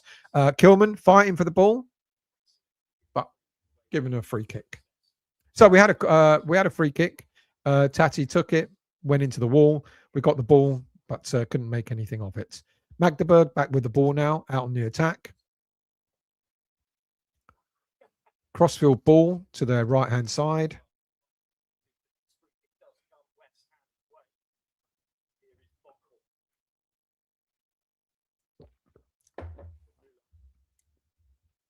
Are we playing the Bratwurst Cup? No, Richard, tell me all you can about Magdeburg. I'd be very, very interested, mate. And thank you when you do. Nuno will go 5 at the back soon. Robin, my stream is ahead of you still. Camera work very poor, but it's a freebie. Yeah, I thought someone might be ahead. And this is the official West Ham website that I'm watching it from. Mark, Peter, you're getting confused with Bockwurst Cup. Had we kept Peter, had we kept Paco, we would be more attacking. Paco he wants to go and be the main man. And why not? At another club. And that's fair enough. He was given an opportunity to come back, but he opted not to. So West Ham United have got the ball. Ollie Scarles lost the ball. We've given it away. Won it back again. Well played by Tati. Pablo's got the ball. Now we're out on the attack. But we could see how slow it is. Come on, Pablo. You were lucky to get a free kick there, mate. You fell over your own feet. Pablo, quick one to Tati. Crossed again. I like the way Tati passes the ball. Spreads the game out. Bowen, closed down. Well won back by Kante. Okay, this is what we need to do more of. We need to be more in control of the game. We need to be creating the tempo. We need to be setting the tempo. I can see what people say. You go a goal up or it's 0-0. Nice turn by Kante, driving the ball out from the centre of the park. And I can see what people are saying. We got a goal up and it looks like we're defending it. I do want to see more, but you don't want to open yourselves up completely. And this is where pace, when we buy pace and we buy a creative player and get them in this team, we have outlets, we have options. I look at this team, and as comfortable as we look at this moment in time, there's no pace, there's no creativity. Just a nice build-up play there by West Ham. Scarles in, nice. Nice. Oh, go on, Pablo. So there was a nice build-up play there by 3 West Ham players. Nice movement, nice passing around, included La Madrid, Tati, etc., and Ollie Scarles, which created an opportunity. Cross ball in by Bowen, picked up by the keeper. But we are lacking pace and we are lacking creativity. I'm not denying that. I'm not saying for a moment that we're not, but we get those players in. It gives Nuno other options. I guess Nuno can only do what he does with the players available to him. Why'd you say that, mate? Well, that's we all welcomed you to the channel. Hammer, bit worrying that other than the brief spell we scored, they bossed the midfield and kept possession well. Yeah, I'm thinking that as well. Kimberly, we haven't had any home preseason games yet. We rarely do. Preseason's always usually games away. I mean, we would normally have the Betway Cup, but that's not happened this season. Maybe that's because we're having to play our season early. In the Carabao Cup next weekend. Anthony, I hope Kretinsky has got Eddie Howe's number. You really all are against Nuno, aren't you? Okay. Mandy, West Ham are bullshit. No IS learning to spell. No is learning to spell. Aura, good afternoon to you. West Ham is well good. Thank you very much. We're winning 1-0. 40 minutes in, 5 minutes left in this half. West Ham United are winning 1-0. And you're right. People are right. We have sat back a little bit. We should have carried on. But then what do you want in a game? Do you want to win a game? When we lose, we're told that we're crap, we can't defend well. When we win, we're told we're crap because we can't attack and we sit back. I don't know. I think with what players we currently have, I think Nuno is trying to get the best out of them. And the players we currently have, there's no creativity in this side and there's no pace. Now you get those two types of players in, a creative player and pace, and then let's see what Nuno can do with them. Peter, get Ajara on for the second half. We'll see a lot of changes in the second half. I've got no doubt. Grammar lacking, Mark, me or people? Okay, Richard. Sorry, mate, but you're out. Don't need people like that in the chat. Want to see action? We want to see action still. Yeah, fair play. But we haven't got play. The most creative player at this moment in time in this team is Bowen, Castellanos, and La Madrid to a point. Magdeburg got the ball back 41 minutes in. They are dictating. Since we scored, they're now dictating the pace of the game. English Yardie, good afternoon, mate. I'm not a fan of Nuno at all. Nuno, Potter, Lopetegui, younger players have regressed because of these coaches' tactics. And yet, Nuno has been the one who's used most younger players in important games, whereas you could argue that the other managers were using them as a sort of like not really giving them a proper chance. Nuno, has used the younger players throughout games last season, in pre-season as well. Daniela, don't forget the stadium just had concerts and a Diamond League event in the summer. But we don't play friendlies at home. Ball out to win that back, Pablo. Pablo picked the ball up. So West Ham have got the ball. We haven't seen much since we've scored the goal. Kante, nice play by Castellanos, but cleared away. We've got the ball back again in our half. Lewis Orford has played well. He doesn't look out of place at all.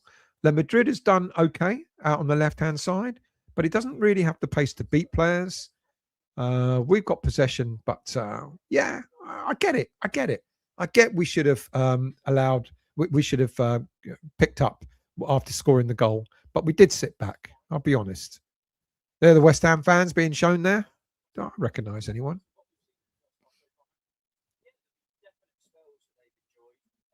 Nice player there by West Ham United, involving Kilman, Skulls, and Orford. Back to Hermanson. What else we got there? John. Wonder what Bowen was promised to stay. Doubtful he is getting it. Steve, good afternoon, mate. 10th at best with this week's squad. Elijah, honest analysis is always best, but football fans are always negative. I hope he gets the players he needs. For now, Nuno is our man. Let's see what he does. Let's see what he does with additional players in this squad, and then we can judge him. Toha, is Potts being sold to get in the extra funds needed for Engels as Celtic want more money? Look, I think I said it at the beginning of the show. We've got quite a number of midfielders, central midfielders. Look at Orford. It could be that maybe Nuno sees more in Orford than he does in Potts. It could be that. I don't know. I'm guessing, but it could be. But we've got a whole number of players. Now, another player, Kante. They had the ball, Magdeburg. Kante got the ball in. It set us up on the attack. On the right with cut back. Oh, unlucky. We've got a number of players in midfield to choose from. Being offered £10 million for a player who is okay, not brilliant, but okay. You're going to take that, aren't you? So I don't know if it's because we're being asked for more money for Engels, but it could be a contributing factor. Yeah. Bike Fire, good afternoon to you. I'm Venezuelan. Your opinion on La Madrid? I like him. I want to see more of him. I think he's shown glimpses of what he's capable of. I think he's a player that's still growing. Will I be relying on him to start in games for West Ham this season? Not necessarily, but I think coming off the bench, I think he can be very, very useful. Toha, not as nice a city as La Barcelona. Josh, Scarsman, what is the boy doing? He constantly hooves the ball into nowhere. Robin, Kilman liability every time with his stupid passes, and yet Kilman has done well. Half time, 45 minutes in. We went a goal up. We started at look, 45 minutes in. What do I say about this game so far? Pablo is pedestrian. He is slow. He's got skill about him, but he is very, very slow. So what do we say about the first half? Look, we started off slowly. I think Magdeburg had the best of the first 10, 11, 12 minutes. And then we got into the game. A really, really good, well taken goal from a corner by Kilman. And we had that spell just before the goal went in. We had that spell where we started to pick up. We started to get much more into the game. We started to sort of like press, and it got us the goal. Since then, we've kind of fallen away again. We've had spells, momentary spells throughout the game, but not enough to say that this isn't the West Ham team that's going to be playing the bulk of this season. Now, I'm careful with my words here because I think we will get a player or two before our league season starts. Whether we get players in for the Portsmouth game, I don't know. But I think we will get players in before the league season starts. Yes, I totally understand. You know, you need players to come in order to bed them in, etc. I totally get that as well. Let's turn that down. Don't need that noise. I think, but this West Ham side does need additional players. There's no doubt about it. This West Ham side absolutely needs pace. Not denying that. It absolutely needs a creative midfielder. Not denying that. And then when you sort of look around, I'm going to bring the team that started and show you from this squad. When you look around on the right-hand side, forget suspensions and injuries, basically players out of favour, apart from Souček, who's injured. When you look on that right-hand side of the screen and you see players like Alvarez, Fulkrug, Todibo, Wan-Bissaka. Now, if they all stayed at West Ham United, they could all offer West Ham United something. But clearly, it looks as if those players are on their way out. They're not playing. They're not being selected. Why use them when they're not going to stay around? So I get that. So those players are going. And then you look on the bench and you've got a plethora of youngsters. Apart from Areola, you've got experience in Areola. You've got Diouf who's come back. You've got James Ward-Prowse. You've got Magassa back. And you've got Cornet. So you've got 4 or 5 players there, but still not enough. Basically, when I say not enough, I mean for pace and creativity. There's not enough pace. There's not enough creativity in this side. And then you've got all the youngsters, George Earthy, Freddie Potts, who we believe is looking at going to Club Bruges for £10 million. You've got Gollum Beckers, you've got Casey, you've got Myers, who I really, really like. Gollum Beckers looked really, really good the other day when he played. But you know where we need strengthening. We need another right back because Aaron Wan-Bissaka looks like he's definitely leaving. We know we need another central defender because Kilman and Dinos are the only 2 senior central defenders that we've got. Great that we've got Myers, great that we've got Gollum Beckers, but, you know, you do need another centre-back. So that's another player that I think we'll buy. On the left-hand side, I think we're going to be stuck with, or not stuck with, but we're going to make do with Diouf and Skulls. Let's talk about up front before I come to the midfield. Up front, we know we need another player to support Tati Castellanos, without a doubt, or to be, you know, an alternative to Castellanos, whichever way round it's going to be. On the left-hand side, we know we need an attacking, pacey winger.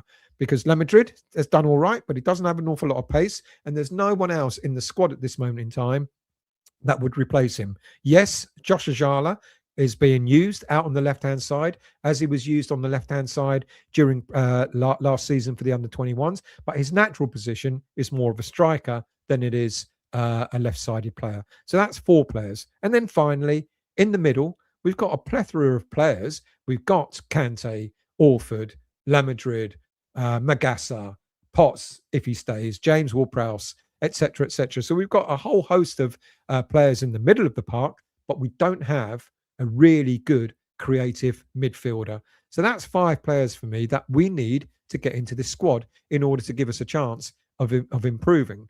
Now, the Arnie Engels story is an interesting one because when I looked at Engels and his the details about him, players like Bowen and players like Tati Castellanos, you know, I've been saying like Castellanos throughout this game has been laying the ball off really nicely, nice little touches, but players are not his wavelength. A player like Engels will be on his wavelength, you know, will be able to sort of pick that ball up, interact with each other on the pitch. Bowen will benefit, Castellanos will benefit from a player like Engels. So, look, this is not, for me, the final squad.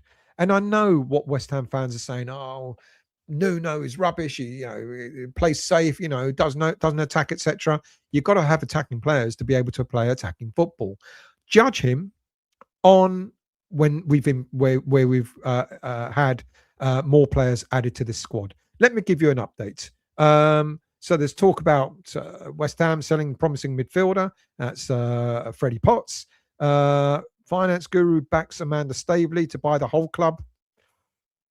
I think you're all going to get a nasty, not a nasty surprise. I think you're all going to be surprised at the outcome of the Amanda Stavely talk. There's a lot of talk.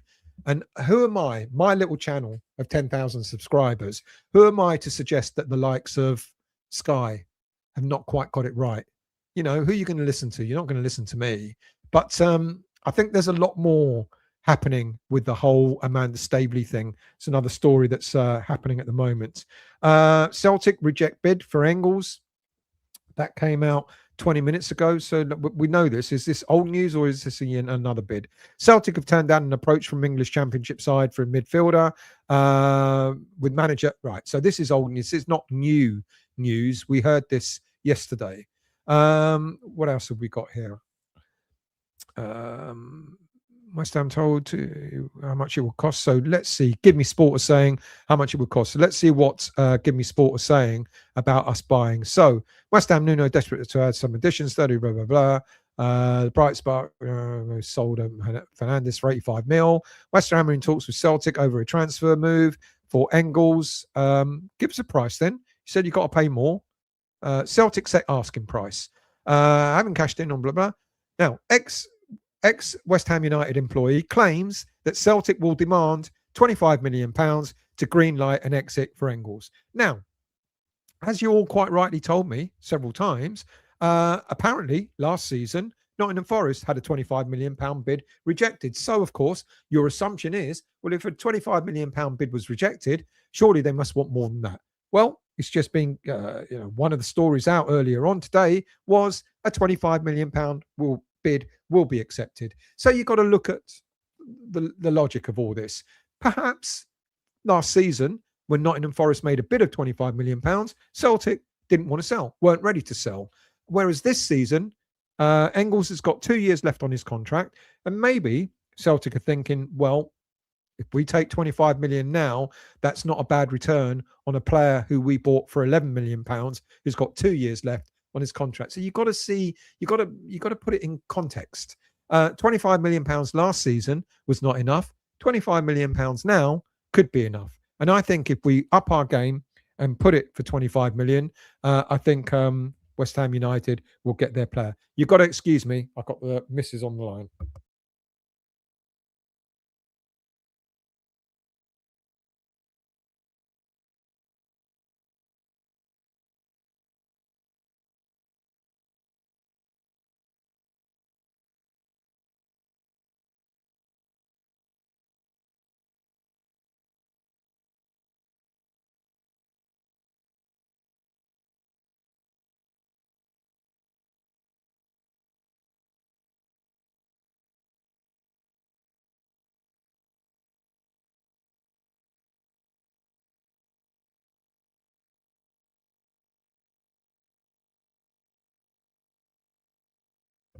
She's just on the plane on her way to Bulgaria to visit friends. So sorry about that. I'm back.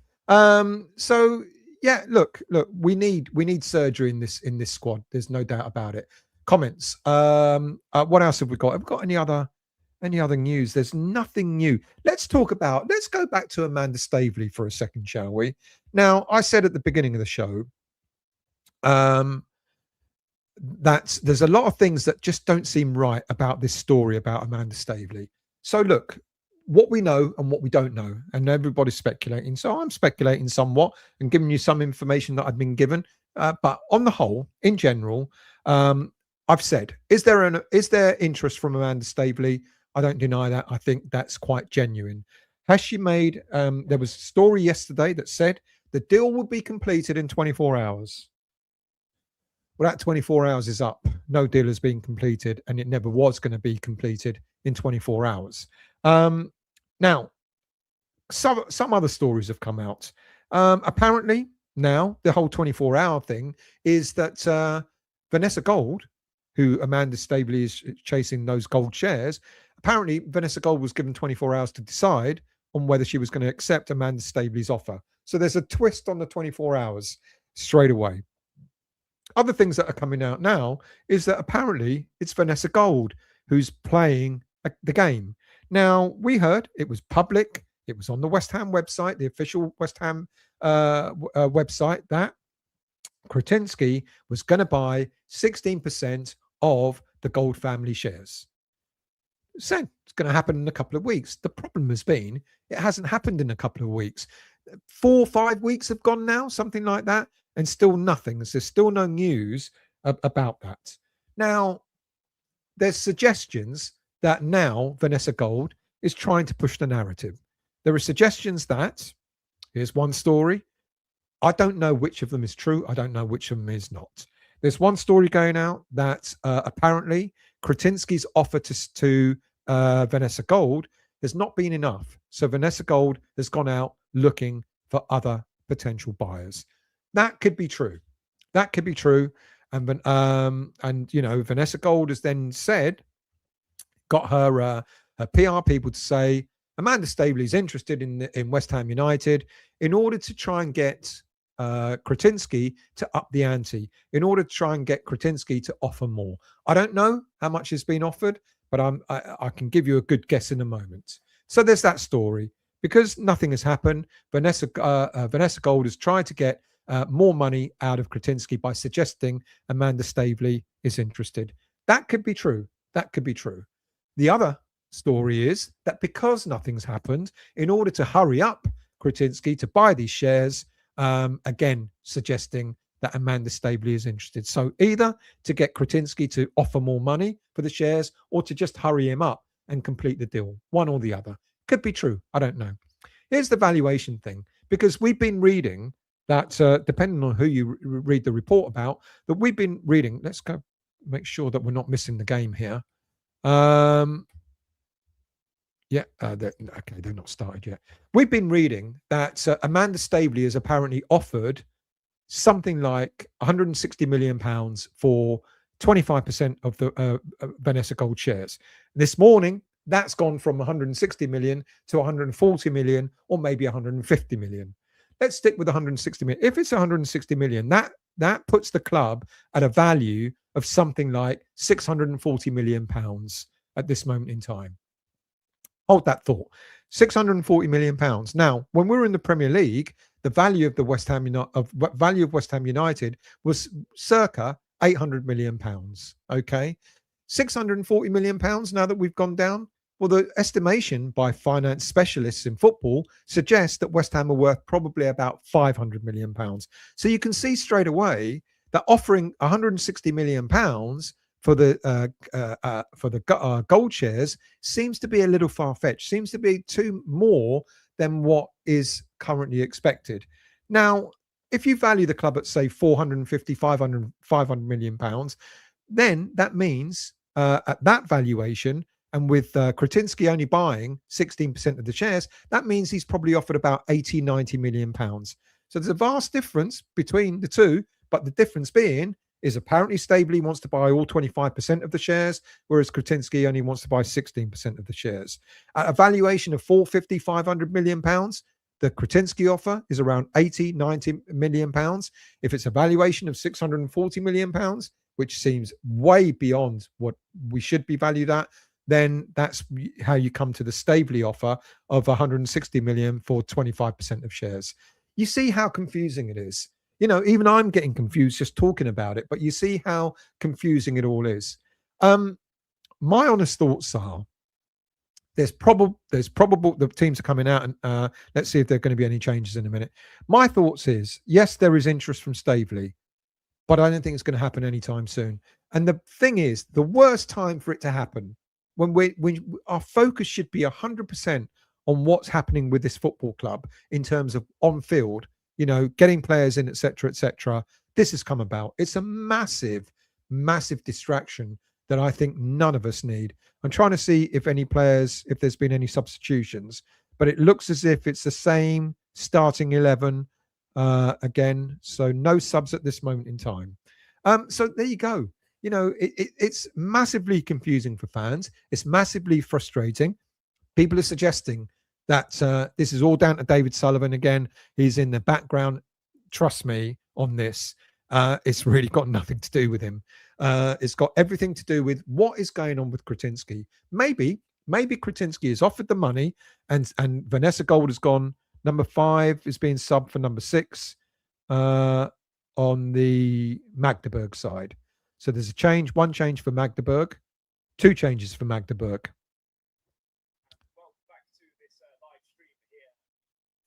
But no changes for West Ham. So maybe Kretinsky has made an offer. Maybe Vanessa Gold has gone, no, it's not enough. I'm going to go out and look for another buyer. That could be true as well. Hence, Amanda Staveley being in the picture. We do not know what is going on at this moment in time, but it's a massive, massive distraction, to say the least.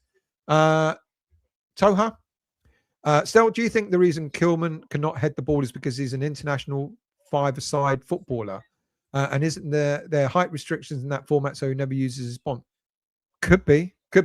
But for God's sake, then learn, train, get better at heading. Now that you're playing, Premier League. Now that you're playing proper football. Peter, if we do keep Pablo, he should start on the bench.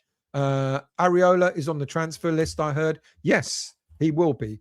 Areola is one of a number of players, high-earning players, that if a decent offer comes in, he will be gone. He is another player. But at this moment in time, Magdeburg on the attack. Oh, they've just hit the post from their number 22. Again, slow start from us. Kicked off. Very, very slow start from us. Dinos got muscled out of the ball there, and they hit the post. Throw on to West Ham United. Yes, if we get a good offer in, then we will sell him. Because of he was on 120 grand a week. It's gone down to 60 because of relegation. But even that, he is on. If an offer comes in, he will be sold. Marky, Nuno clearly going for low possession against this season. It's going to be a disaster.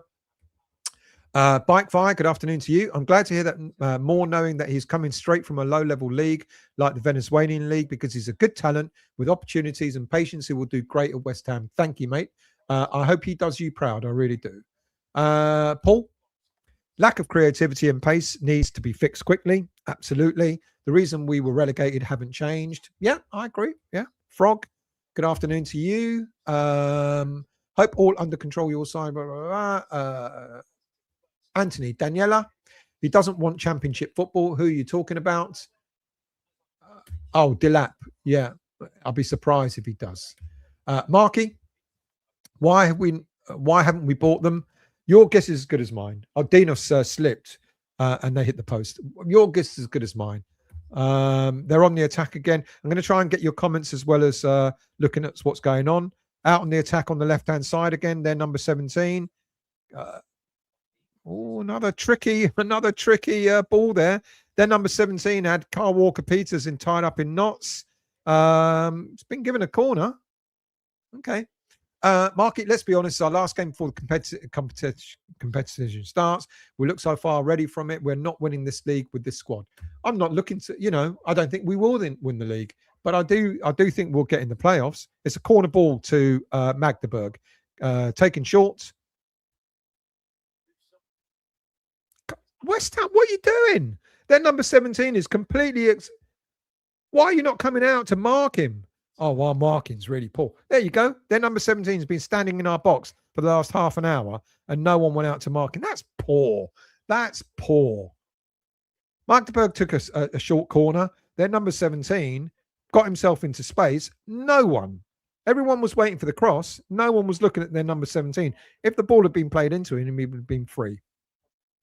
Hammers,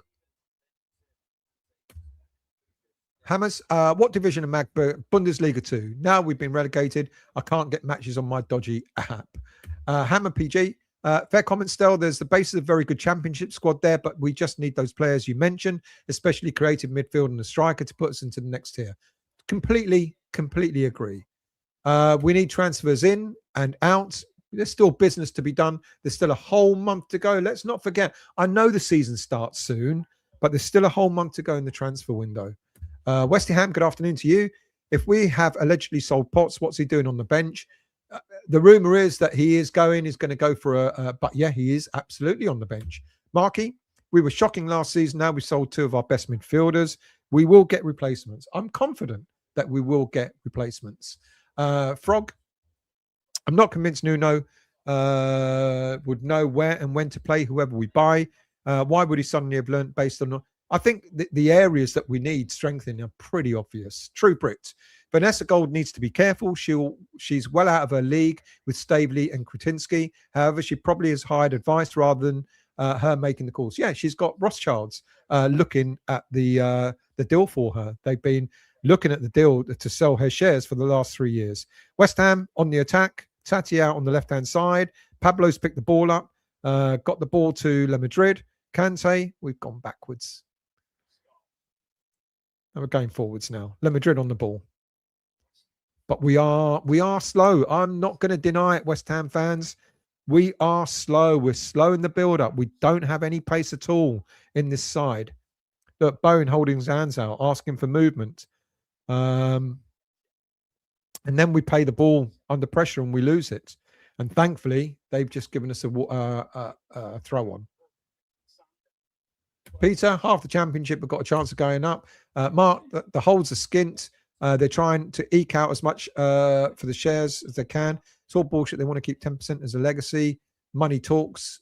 The golds are skint. They're trying to eke out as much money for the shares as they can. So would you be. Right, so we got the ball out to Le Madrid on the left-hand side. Got the ball to Bowen. Bowen out wide. Walker Peters. That's a poor ball in, Carl. Poor ball in. Throw into West Ham United. The golds are skint. They're trying to eke out as much money for their shares as they can. They want to keep 10% as legacy. Well, here's another interesting thing. You'd expect them to keep 10%. That's what we've been told. You know, before David Gold died, he said, I want to keep a legacy. But he didn't say, I didn't know how much, but 10%. That's why the Kretinsky offer was 16% of the 25% gold shares, because it would have kept that legacy, as you've just rightly pointed out. Look, if I've got shares and I'm skint and I want to sell corner to West Ham United, I want to get as much money for the shares as possible as well. Oh, you're saying it's crap that they want to keep 10% legacy. Well, let's see. Let's see. If the Staveley deal is happening and they sell 25%, then it's absolute crap. You're right. Corner ball to West Ham United. In it goes, swung in. No one picked it up. Away by Magdeburg. Chance to break. Well won by Kilman. Toho. Solomon played for Spuds and set up a Gold State. Another rumour player not coming. Rumour. You know, you got to. This is the difficulty for West Ham, for fans per se. You've got to distinguish rumour from actual. Rumour. It's just rumour. You know, good player. Would love him to come to West Ham, but it's all rumour. Let's scroll down because I know I'm a bit far behind. True Frog, our recent performances against Bristol City, QPR and Burton showed we were not at a higher level. Absolutely. Who will win the championship, Ross? I don't know. Difficult one. Let's see how we're set up at the beginning of the season. Kante. Well played by Kante, showing his strength there. Frog, other clubs are at a rave while we fart about doing a wart. Peter, well, I said it the other day, Frog. I'm looking at the transfers at the moment in the championship. Not that many clubs have done a lot of business, not big business anyway. Yeah, a few clubs have, Burnley have bought a player for 20 mil, etc., etc. A few clubs have done business, but on the whole, they're not done massive business at this moment in time. Mark, I think we should start thinking like a championship side and buy players from our peers or lesser known leagues. I agree with you there. And when we start buying players from clubs like Celtic and players from other championship clubs and leagues like the Belgian league, etc., shouldn't moan about it because that's the level that we're at now, whether we like it or not. Tati on the ball, out to Bowen. Bowen cuts in. Oh, you're trying to beat three players there.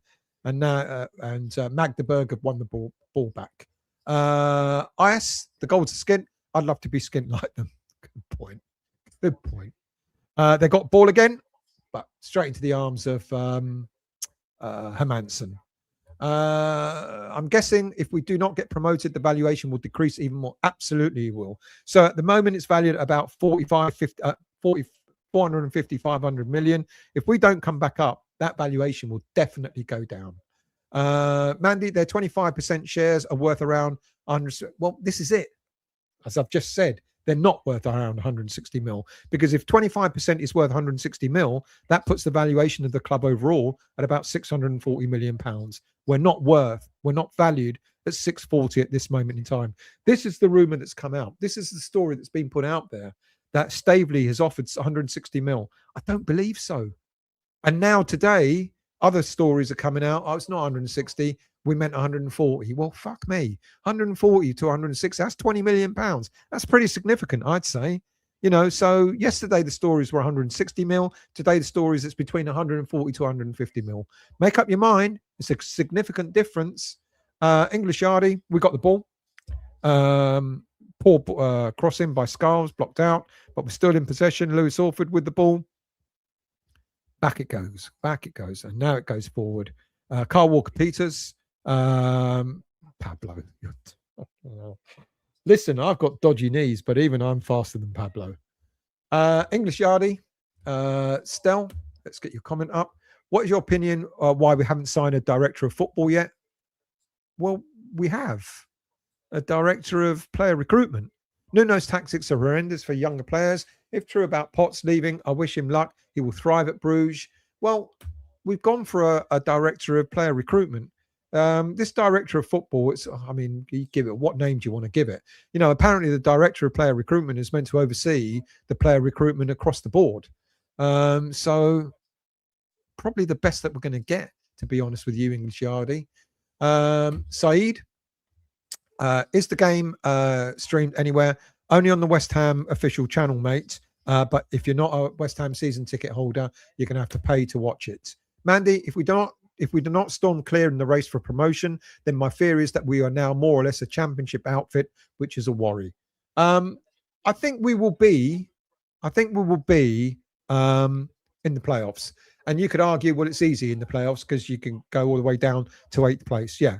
But I would rather we storm ahead. I would rather we win the league at a canter, finish top or second. Magdeburg got the ball. They're number 17, who's seen a lot of the ball in the second half, is on it just outside our 18-yard box on the left-hand side of attack. There he is again, crossing the ball in, cleared by Kilman. Oh, he headed the ball. Or was that? Sorry, that was Dinos. Sorry, not Kilman.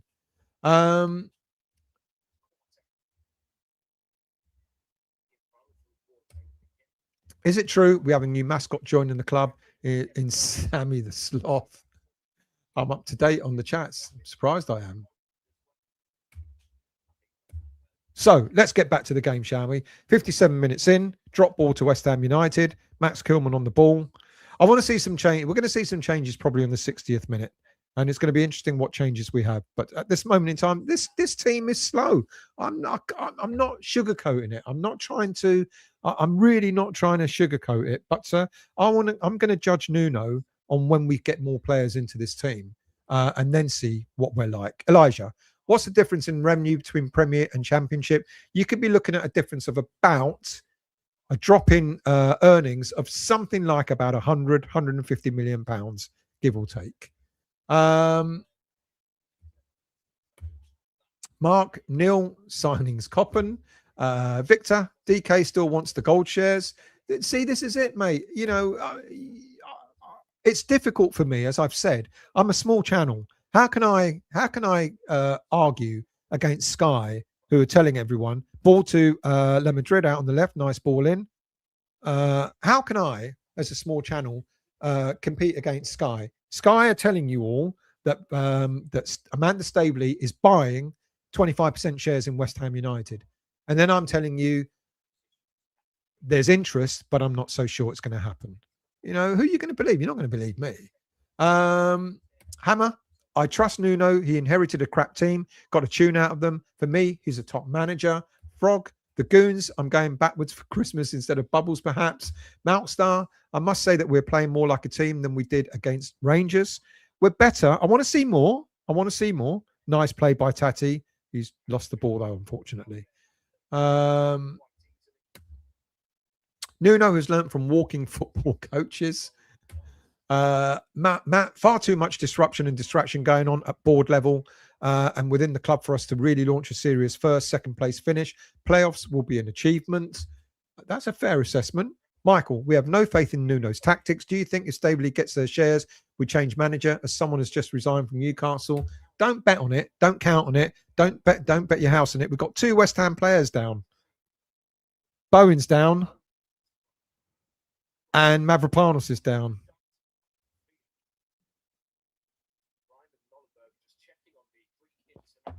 That's not good.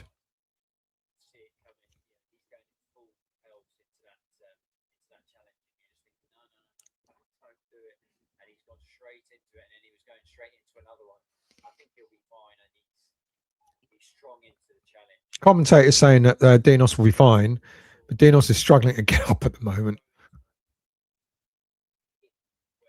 There we go. Oh no, drinks. So let's see what happened there. La Madrid played the ball into Jared Bowen. Jared Bowen went to control the ball, headed it.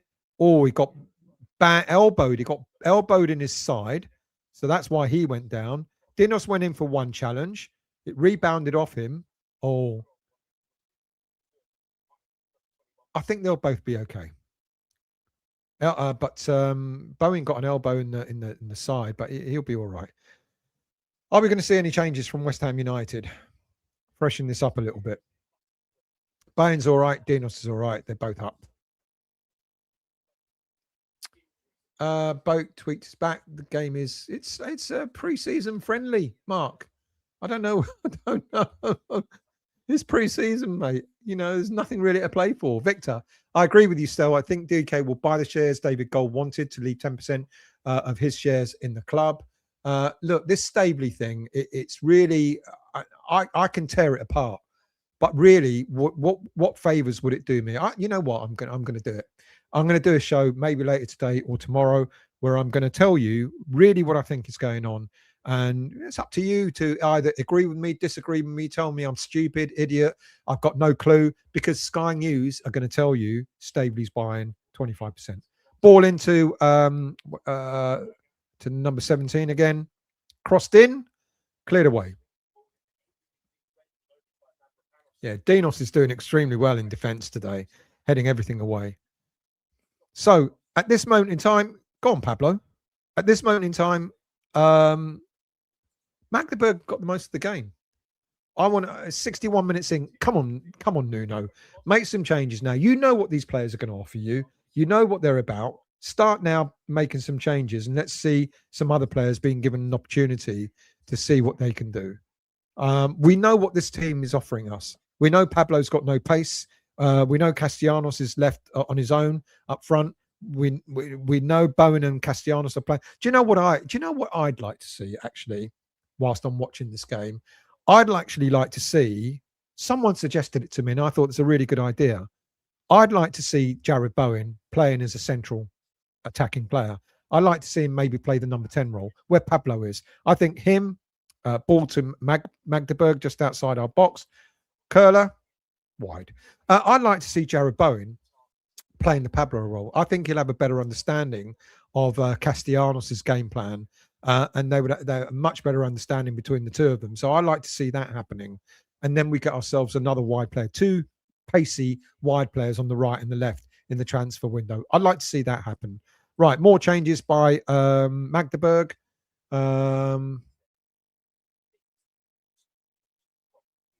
West Ham fans are trying to G up the players. Come on, Nuno, please make a few changes. Magdeburg have made a change. I don't know what position Michel plays in. Maybe an attacking player. I know we all like Bowen out wide, but you know what?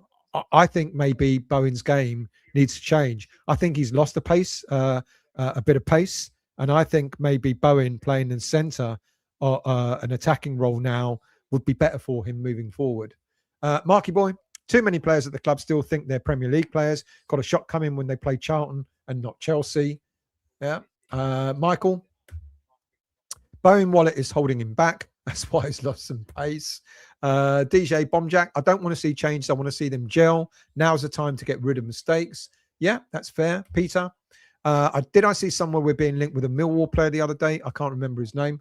Don't know, to be honest with you, but I'll find it. I'll see if there's any news there. Michael, Skink Club selling the youth for 100% profit. Potts and Marshall both gone for peanuts. Well, I wouldn't say £10 million is peanuts for Freddie Potts. I'd say that's pretty good going. 1.5 million for Marshall. Yeah, maybe should have got more for that. Play bonus at number 10. I think that's a valid shout, to be honest with you. Marky, Chippy, if you play Bowen wide, who's scoring goals? Tati and Pablo aren't even championship level. Tati, I think, is all right, but he needs a player to sort of complement him. Pablo, interestingly, but Pablo does now look to be out on the right-hand side with Bowen a bit more central. So let's see how that goes, whether that's happening. Tati now down with an ankle injury.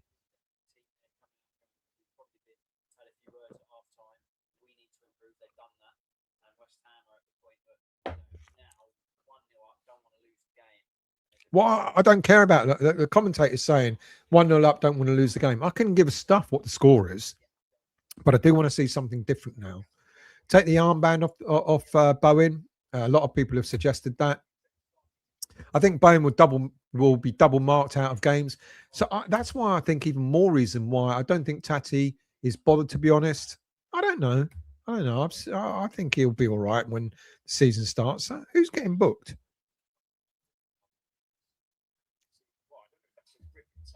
Yep. Yordi Potts is really on the bench. I don't think he'll play, but he's definitely on the bench. I don't think he'll play. No, doubt it. So this game, 65 minutes in, I really want to see some changes made now because we know what we're getting from these players. We know what they're all about. I want to see Diouf get on there. I want to see Magassa get on there. They're both players who had no preseason. You know, they're both on the bench. I want to see them play. It's 1-0, Thibaut. How are you? Thank you for joining, mate. Michael, if the signs of the times to come, Shithousry, the champion. Oh, offside. They've just put the ball in the net, but it's offside. We know what we're getting from these players. I want to see Magassa on. I want to see Diouf on. I think that will set us differently. I want to see a couple of other players coming on now to show. Who did he put? Put Pablo. Oh, Tati's been booked. Okay. 66 minutes in, we've got a free kick in our own half. It's Cullen was at Anderlecht. English Army. Director of football, same as director of recruitment. It's two different. It isn't the same. Two different positions. Check it out. We still need a director of football. I don't know if we're going to get one, mate. You know, I really don't. Maybe sometime in the future, but I think the best we can offer right now. I know they're different types of roles, but I think the best we're going to do at this moment in time is the director of football recruitment. Yordi, we're selling Paqueta. Was selling Paqueta a good idea mid-season? We're selling him in Somerville. Who do you like to see for next season? With him and some, trust me, Yordi, Paqueta flattered to deceive, and he lost complete interest in West Ham United. And we got good money for him. And a lot of fans also said, good riddance. Anthony, Ajala with his pace and ball control will take pressure off Bowen. Mountstar, Brendan, thanks. I was getting deja vu. Stephen, you do a fair watch along still. Shame you go to the matches when the season starts. You know me, mate. My preference will absolutely always be free kick to West Ham United. Come on, make some changes now, Nuno. Yeah, you know me, mate. I'm going to go to as many games as I can. But I'll tell you what I do, Stephen. The games I can't go to or not able to go to, I'll try and do a watch along for those. How about that? Peter, can you send Pablo off so he gets suspended for the start of the season? Michael, we know we have a director of sales, just need a director of recruitment. Fair play. John, good afternoon. Don't say number 22, don't say number 22, make up a name. One of your cousins' names will do. It sounds more. Yordi, so you have plenty of money to make some signings? Well, no. We're not a club rich with money, to be honest with you. Marky, Burnley away, going to be fun. Well, I'm going to that one. First game of the season. Now, Le Madrid is down and he's not getting up anytime soon, which is a concern. Right. Are we making changes or are we going for another drinks break? Yeah, no subs yet. I know. Just make them happen. I repeat myself, and my apologies for doing so. But we know what we're getting from these starting 11. We know what we're getting. We know how they play. We know their style of play, etc., etc. Now's the time to bring on players. Should have happened with half an hour to go. 70 minutes gone now, and we still haven't made any changes. More drink breaks. We know what we're getting from Carl Walker-Peters, from various players. Now's the time. Le Madrid. He's still down. No, we haven't signed Engels yet, unfortunately, but that will happen. Fair enough. Still, I would like to go to more matches, but can't afford. That's fair enough. I know, mate. Not easy for a lot of people. I'm lucky. I'm very lucky. There's no subs worth bringing on still. Oh, Mandy, Nuno doesn't know what to do because around now he brings on Nuno. Nuno doesn't know what's going around. He brings on Nuno. Somerville, 60 mil. Yes, we did. But the profit on that, it's good profit on that. But we've got a lot of debts. We've got a lot of debts to pay. Nuno leaving it late to 70 minutes. Well, we just hit the 70-minute mark. It looks like Le Madrid may come off, but that's a forced change rather than an expected change. Number 17. Oh, fuck me. Magdeburg. Sorry, I shouldn't swear. Magdeburg is still making their changes. Real Madrid is not doing well. Yes, we're still 1-0 up. Yeah, it's a friendly. Why wait so long? I agree.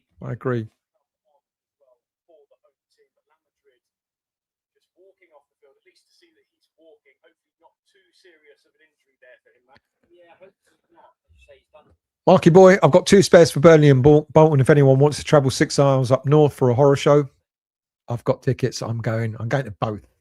Not only am I going to go to the Burnley game and come back the same day, but I'm going to be staying up in Bolton as well.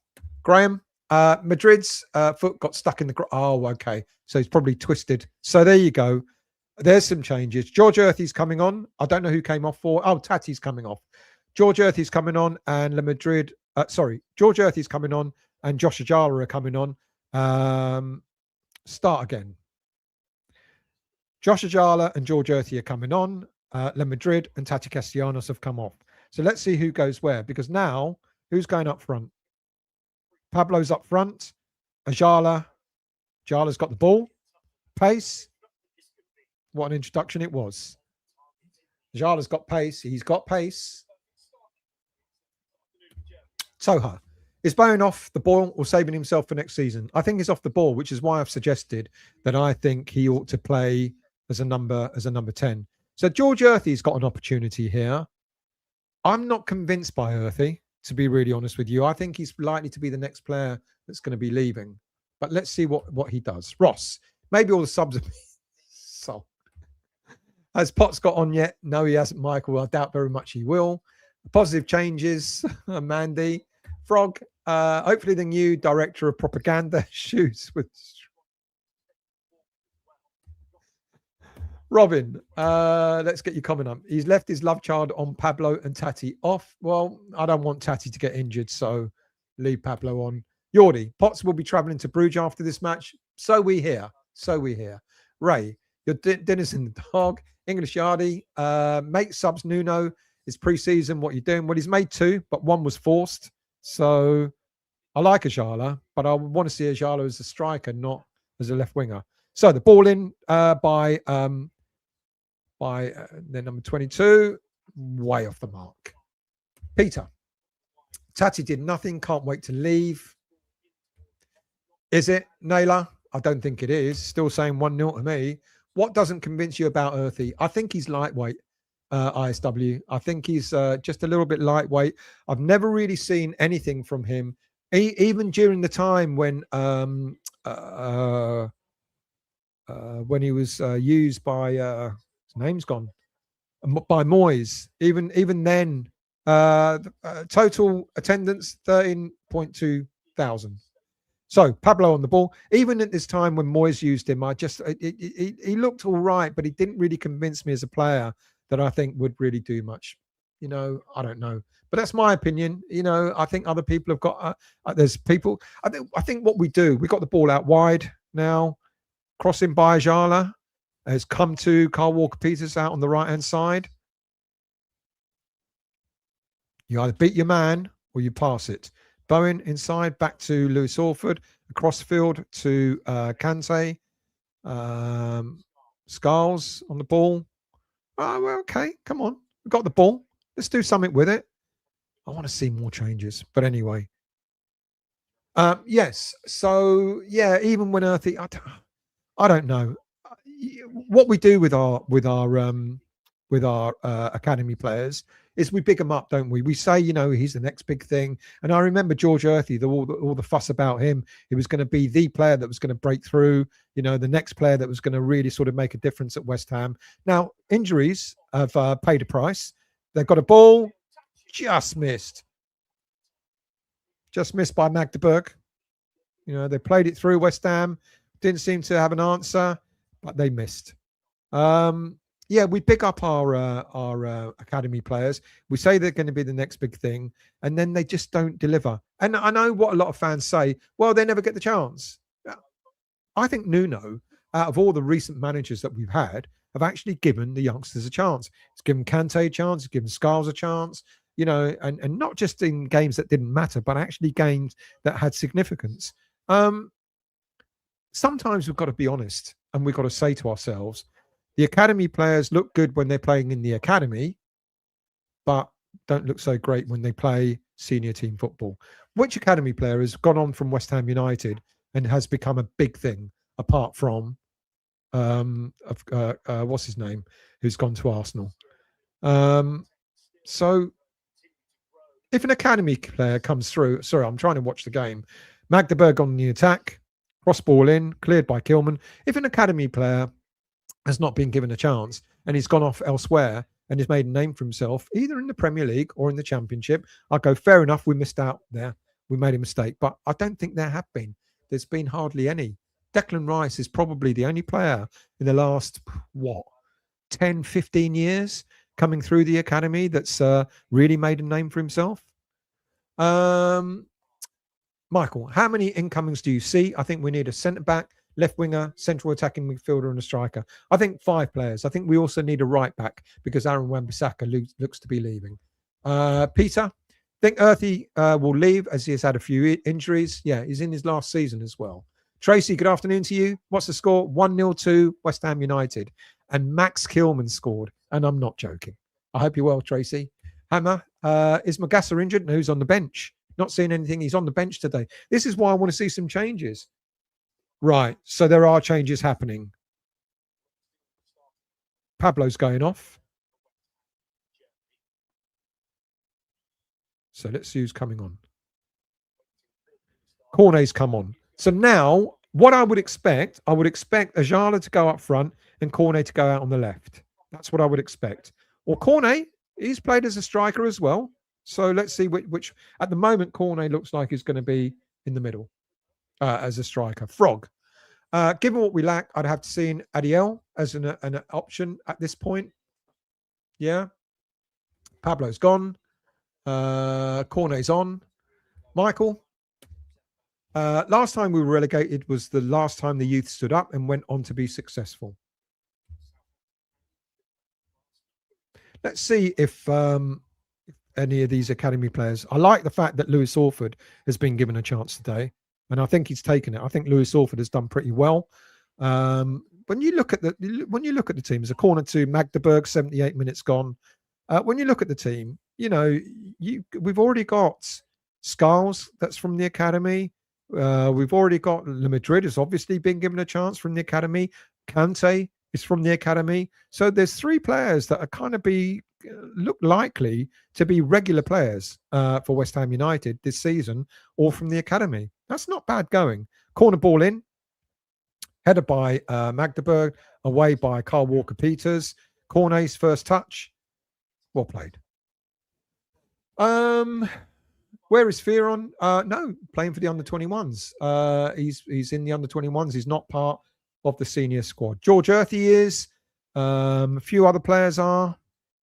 But let's see how many of them remain in the senior squad when we start off next the new season. Let's see how many of them will be kept. Because if we're getting in, I think we'll get in at least 4 or 5 players. If we get 4 or 5 players in, that means 4 or 5 players from the academy are going to drop back down to the under 21s. English Yarded, do we have a match for next week? We begin in 2 weeks versus. Yes, we've got the Carabao Cup next weekend. First round of the Carabao Cup. Michael? Scars is good at the back, but seems to lack confidence taking on his man. Not so great as a wing back. Yeah. So Cornet's got the ball now. Out wide to poor ball. Earthy was never going to win that.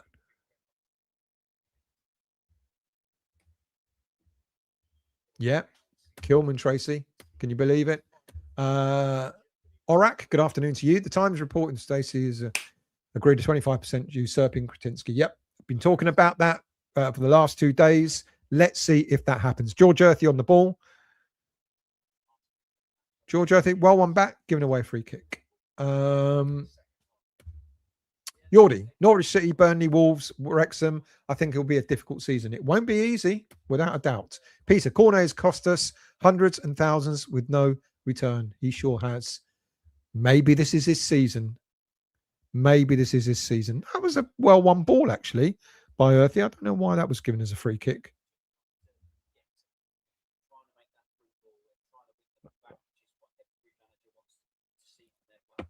Still 1-0. And changes have been... I'm shocked. We're 80 minutes in, and I'm shocked that we haven't had more changes. I'm shocked. At least give Diouf and Magassa a run out. You know, Magassa's not played any football. Give him a run out. If he's not fit to play, then hacked down there by that deserved a free kick. Bowen hacked down there, but he's okay. Michael, are we waiting on loan signings to be last week of the window, which could be too late? I when I say bring in 5 players, I actually don't think we're going to buy 5 players. We might buy 3 and have 2 loan signings, or we might buy 4 and have 1 loan signing. I don't mind that. If it improves the squad, I don't care. You know, you think about, we're trying to get, all this talk about trying to get a load of Premier League players in. You know, and Premier League players don't want to play Championship football. But there are Premier League players who are not getting game time, who are decent but not getting game time. They're not going to want to drop on a permanent basis, but you get them in on a loan for a season. Absolutely, I take that. Oh, that was a bad challenge. That was a really bad... They're flying in now, Magdeburg. That was a bad challenge on Lewis Orford, but he's okay. So, yeah, I don't mind loan signings. I don't mind if we get half a dozen bloody loan signings, so long as it improves the team this season. Of course, the problem with that is at the end of the season, if you've done well and you go up, then you've got loan signings and you haven't got permanent players. That's the problem with it. Toho, do you sprinkle them on ice cream, Peter? What does he sprinkle on ice cream? Gaz, good afternoon to you. Why are you shocked by Nuno? The man is useless. English Yardy. Still, just seeing League Cup next weekend versus Portsmouth. We need players as soon as possible. It may be that Nuno might think we've got enough. We've got a player coming off.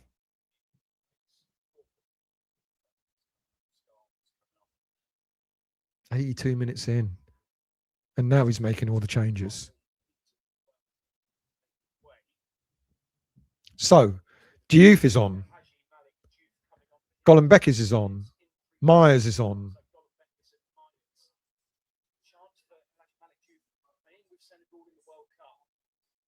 Why not Magassa? I know Bowen went off. I know Scars went off. I don't know who the other player was that went off. Ball in.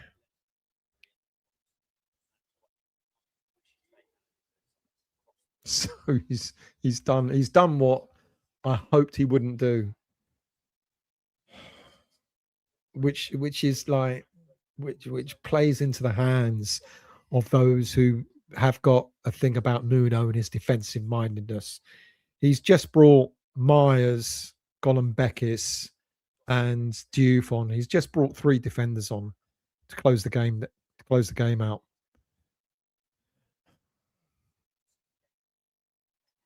You know, it plays into the hands of everyone that says everything about what Nuno's about. May Mugasa due to be sold. I don't believe he is. He was just injured, but I'm surprised he hasn't got any game time today. Let me guess, Frog. Substitute last 10 minutes, go defensive, drop a you know what. Michael, if you can only play two loans at a game at a time. Yeah, but you can have as many as you want. Yeah. Peter, Nuno watches our videos to get off to sleep. Robin, one shot on target today. No. In fairness, we have had quite a few shots on target, but they've been few and far between, I'm afraid. Few and far between. Froggy isn't going to change. Peter will be surprised if we get 60 points with this squad. Robin, sack Nuno. IS, didn't Nuno watch the Argentina match? Roger, still, how can you defend this manager? He's a fraud. The only defense I can give him, as I've been saying several times, is let's see what happens when we get players. We will get players in. We will get players into this squad. Let's see what he does then. Michael, Nuno, 10 at the back. Nothing changes. Gaz, it's time for Eddie Howe. Come on, Stel. What does it take to convince fans he's useless? I don't think he is useless, because he took Wolverhampton Wanderers from the Championship, champions, straight into European the following season, etc. So clearly he's good. But all I'm saying is maybe it's the squad he's got. And because we know this squad needs additional players and exciting players, players with energy, players with pace, players with creativity, then that will be different. Sharky, Times are reporting Manchester has purchased 25%. Really? Well, that's going to be interesting. Stay with me and I will look at that. Magdeburg are still making a whole load of changes, but West Ham United have made their changes and they're all defensive. Right, let's catch up with the news then. Have purchased or still purchasing? No, not seeing any updates there. So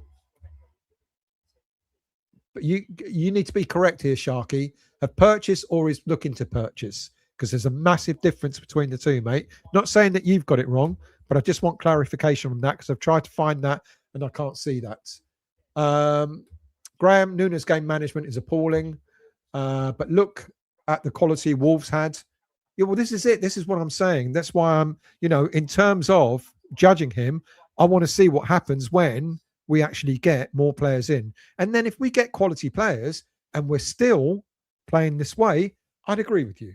I absolutely would agree with you. I want to see what happens when we get some attacking players in, when we get some pace in this squad, and then see what happens. Nice play there by Earthy. Crossed in. That was due full cross, but he's only just come on the pitch. And then I can judge him. Unpopular opinion, but I think Orford should play more games. I think Orford has had a very good game today, Banana, without a doubt. Michael, he took Wolves up with Portuguese national team, but this is what I'm saying. When we get players in, if we get more pace, more attacking players, then, and he plays like this, then I'll turn around and say, you're all right. But if he gets more attacking players in, more players with pace, creativity, etc., and we change the way we play, then that's probably why he's playing the way we're playing at this moment in time. Roger, we have left our business to the Championship late. It's hard. It's a hard league. 2 weeks, 2 games a week. This current squad is not good enough for promotion. Nuno's done his usual. Bring on 3 defenders. True Brit. In terms of making late changes, we're past the point where we play 2 different teams in a friendly, 1 in each half. At this point, before the season starts, most players need to be able to manage 90 minutes. That's a fair comment. But why not give Magassa 10 minutes like he's done now with Juve, who's on? Roger, he had a squad last year, and look what happened. He had a poor squad. Everybody said it. He had a really poor squad last year. It was a really terrible squad, which is why we got relegated. Mount Star, I think Eddie Howe took over. We would see a completely different mindset, but Nuno is at the helm for now. Mark, we haven't got the players he had at Wolves, but that's exactly what I'm saying. It's exactly what I'm saying. So if we get the players in, then judge him on what's going to come in. This set of players, I absolutely agree. Totally agree. But if we go and get ourselves the players that we all know we need, attacking players, quality players, creative players, players with pace, etc., if he continues to play this way, then I would agree with you. So, Aurak, the time's the same, purchased. There you go. 1-1. There you go. Everyone's been proved right. There you go. Bring players on to defend, more defenders, and then they go and score. Yes, we'll keep you. Spencer, with each friendly, I'm getting less confident about the coming season. Why practice defence in a friendly? Are we planning to? Well, there we go. Practice defending, and we just conceded a goal. It's coming, wasn't it? Sharky says on Google, she and a consortium have got 25% of the shares. All right, I'm going to look that up. Aurak, news article about 25 minutes ago. Frog, his default tactic is what bothers me. There's no flexibility in his thinking. Jack, I hope Pablo scores a goal soon for our 20 million. Michael, Mendes couldn't even get sacked to sign for us. Couldn't even get sacked to sign for us. Peter, we play like players have just met. Kevin, como va el partido? I don't understand, I'm afraid. English Yardy 1-1. Spencer, the goal was always coming. West Ham, hopefully Staveley has seen what Nuno is all about and will get rid as soon as possible. Banana, we won the Conference League only 3 years ago, and now we're relegated and losing our players. Brendan, how many points did Nuno lose from winning, drawing positions last season? Same setup, it seems. If we get the players we need and he continues to play in this way, I'll take my hat off and say you're all correct. If we don't get the players we need, we're going to continue playing like this. If we get the players we need and we change the way we play, then hopefully that's the direction we go. Sarr has signed for Newcastle. No, Nottingham Forest. How many times have we seen this ending? Daniela, friendlies are a double-edged sword. We need players. Fitness players don't really give a toss about them. Put a fiver on Pompey winning 2-1. They've just done another shot on target. Nuno's tactics are awful. I admit. Why is he put on all these defenders? What's the point of that was a good goal. And that's with about 5-6 defenders on the pitch. I guess the subs were to protect those who we didn't want to get injured. Possibly, but Magassa's on the bench, and Magassa hasn't had a lot of game time, if any at all. We should have got him to be playing a couple of minutes today. I'm disappointed. I'm disappointed because, and the only thing I'm holding on to is because Nuno doesn't have the players available to him. But let's see. It's all Magdeburg at the moment. It's all Magdeburg. Michael, yes, even Mendes can get him signed. Who?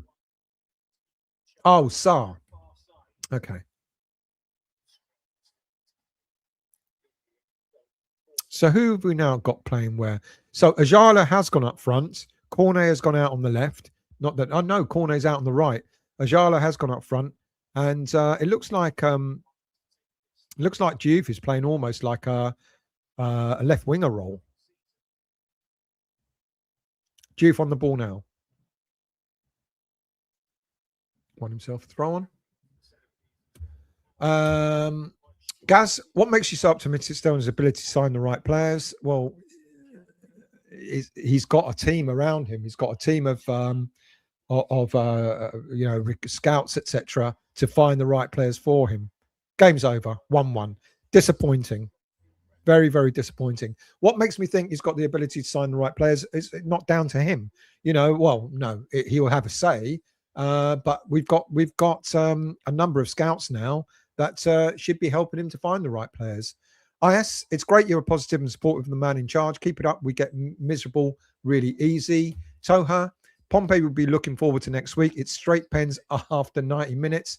I don't know, actually. I don't know.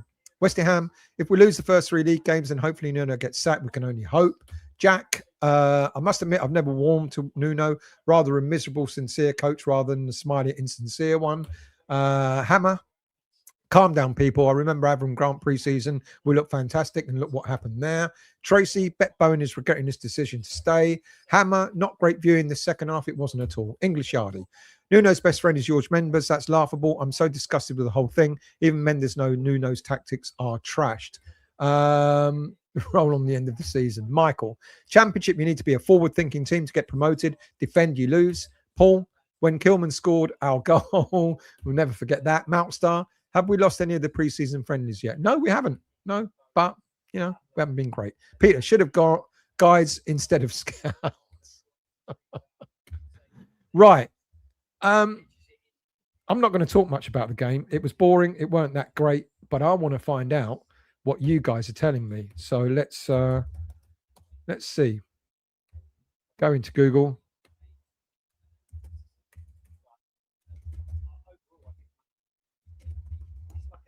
The manager will be really pleased, says the commentator.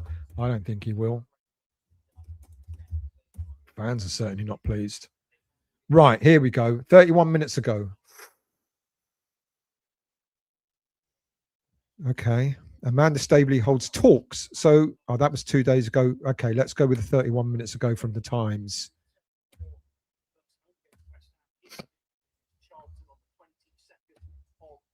Can't seem to access that. Let's try another one. No, I'm switching that off. Forget the game. The game's over. It's done with. I'm not even going to talk about the game because there are other more interesting things to talk about. So let's try and get ourselves some information about Amanda Staveley and West Ham United.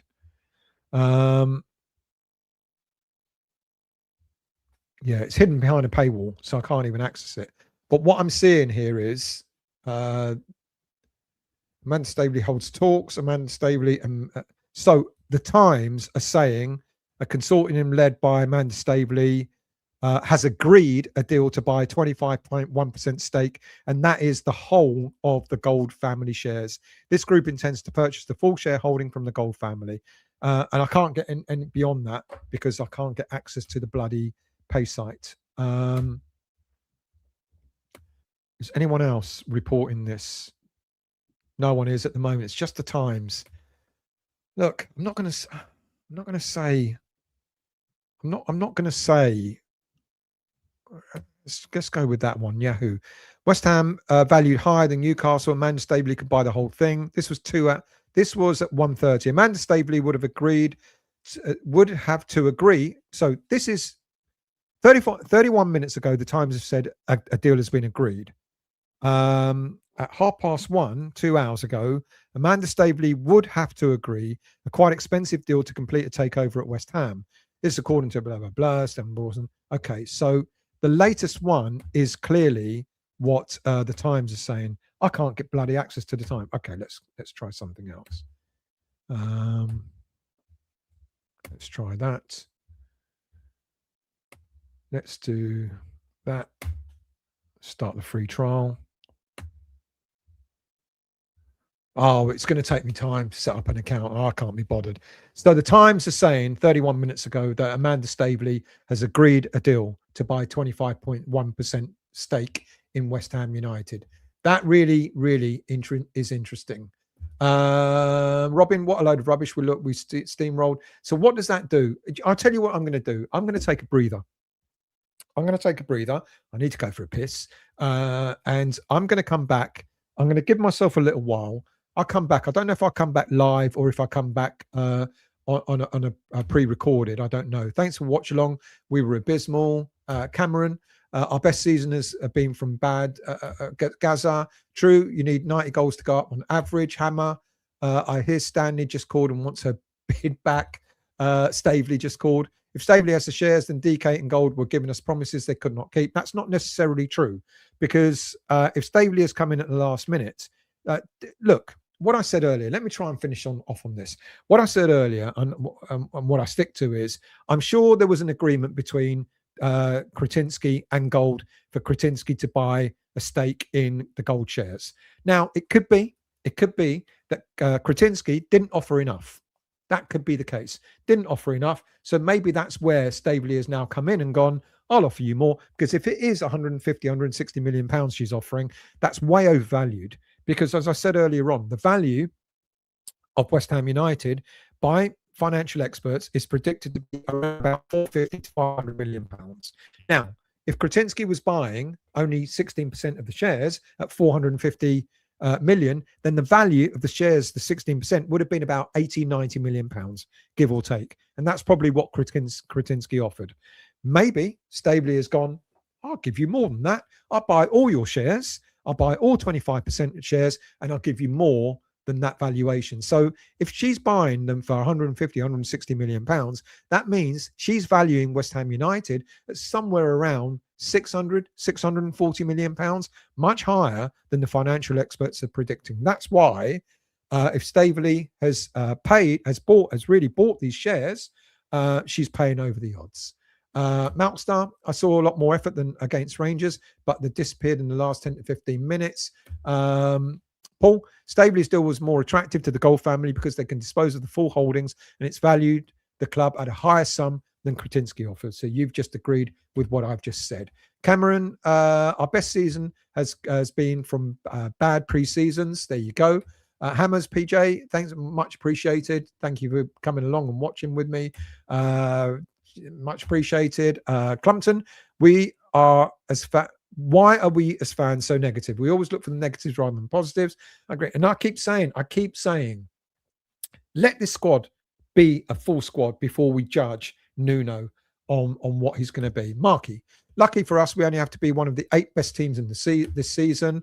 Paul, sorry, won't let me post more than a small amount at a time. That's all right, mate. Thank you for posting what you did. Really appreciate that. West Ham, just phoned my brother-in-law at the Mail, and as far as he knows, they are thrashing out the details. All right, I'm going to leave it there. It is now 3:30. I'm going to promise to come back about 5 o'clock, give or take. Gives me a chance to have something to eat, gives me a chance to do my business and all that sort of stuff. So I'm going to come back about 5 o'clock, 6 o'clock, something like that. The missus is gone. She's in Belgium. She's in Bulgaria visiting friends. So I've got the afternoon to myself. I've only got to remember to feed the cats. If I don't feed the 3 cats, they're going to be all around me sort of going, what's going on here? Marky, maybe she's just paying the price that Gold are asking for now, knowing the shares. No, maybe, but in order for her to get a foot in, she's had to offer a lot more than what the club's valued at. So her offering, if it is 150, 160 million pounds, she's valuing the football club at around 600 to 640 million pounds.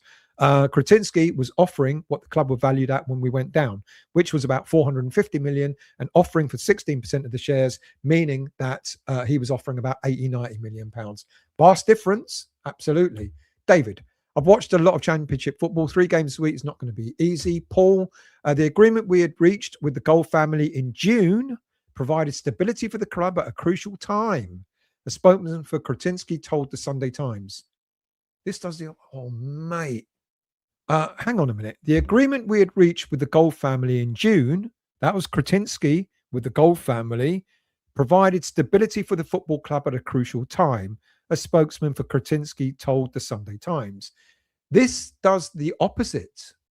It's not a happy time in the board. We will always act in the best interest of West Ham and are reviewing all of our options, including exercising our preemption rights in full. That's the other thing. This deal ain't going to be done because the preemption right takes 30 days. This is a fuck up of a big scale. This is not the time to be quibbling over who owns this football club. This is a massive F up on a massive scale that, you know, it's because now Kretinsky will turn around and say, either he's going to go, well, I'll match that, knowing that I know this club ain't worth this amount of money, or he's going to go, well, I just won't put any more money in. Marky, still, the reason we're so negative is because of the crap we've suffered under GSB. Yeah, I know that, but GSB have gone. I don't know who scored against Magdeburg, to be honest with you. Sorry, I don't.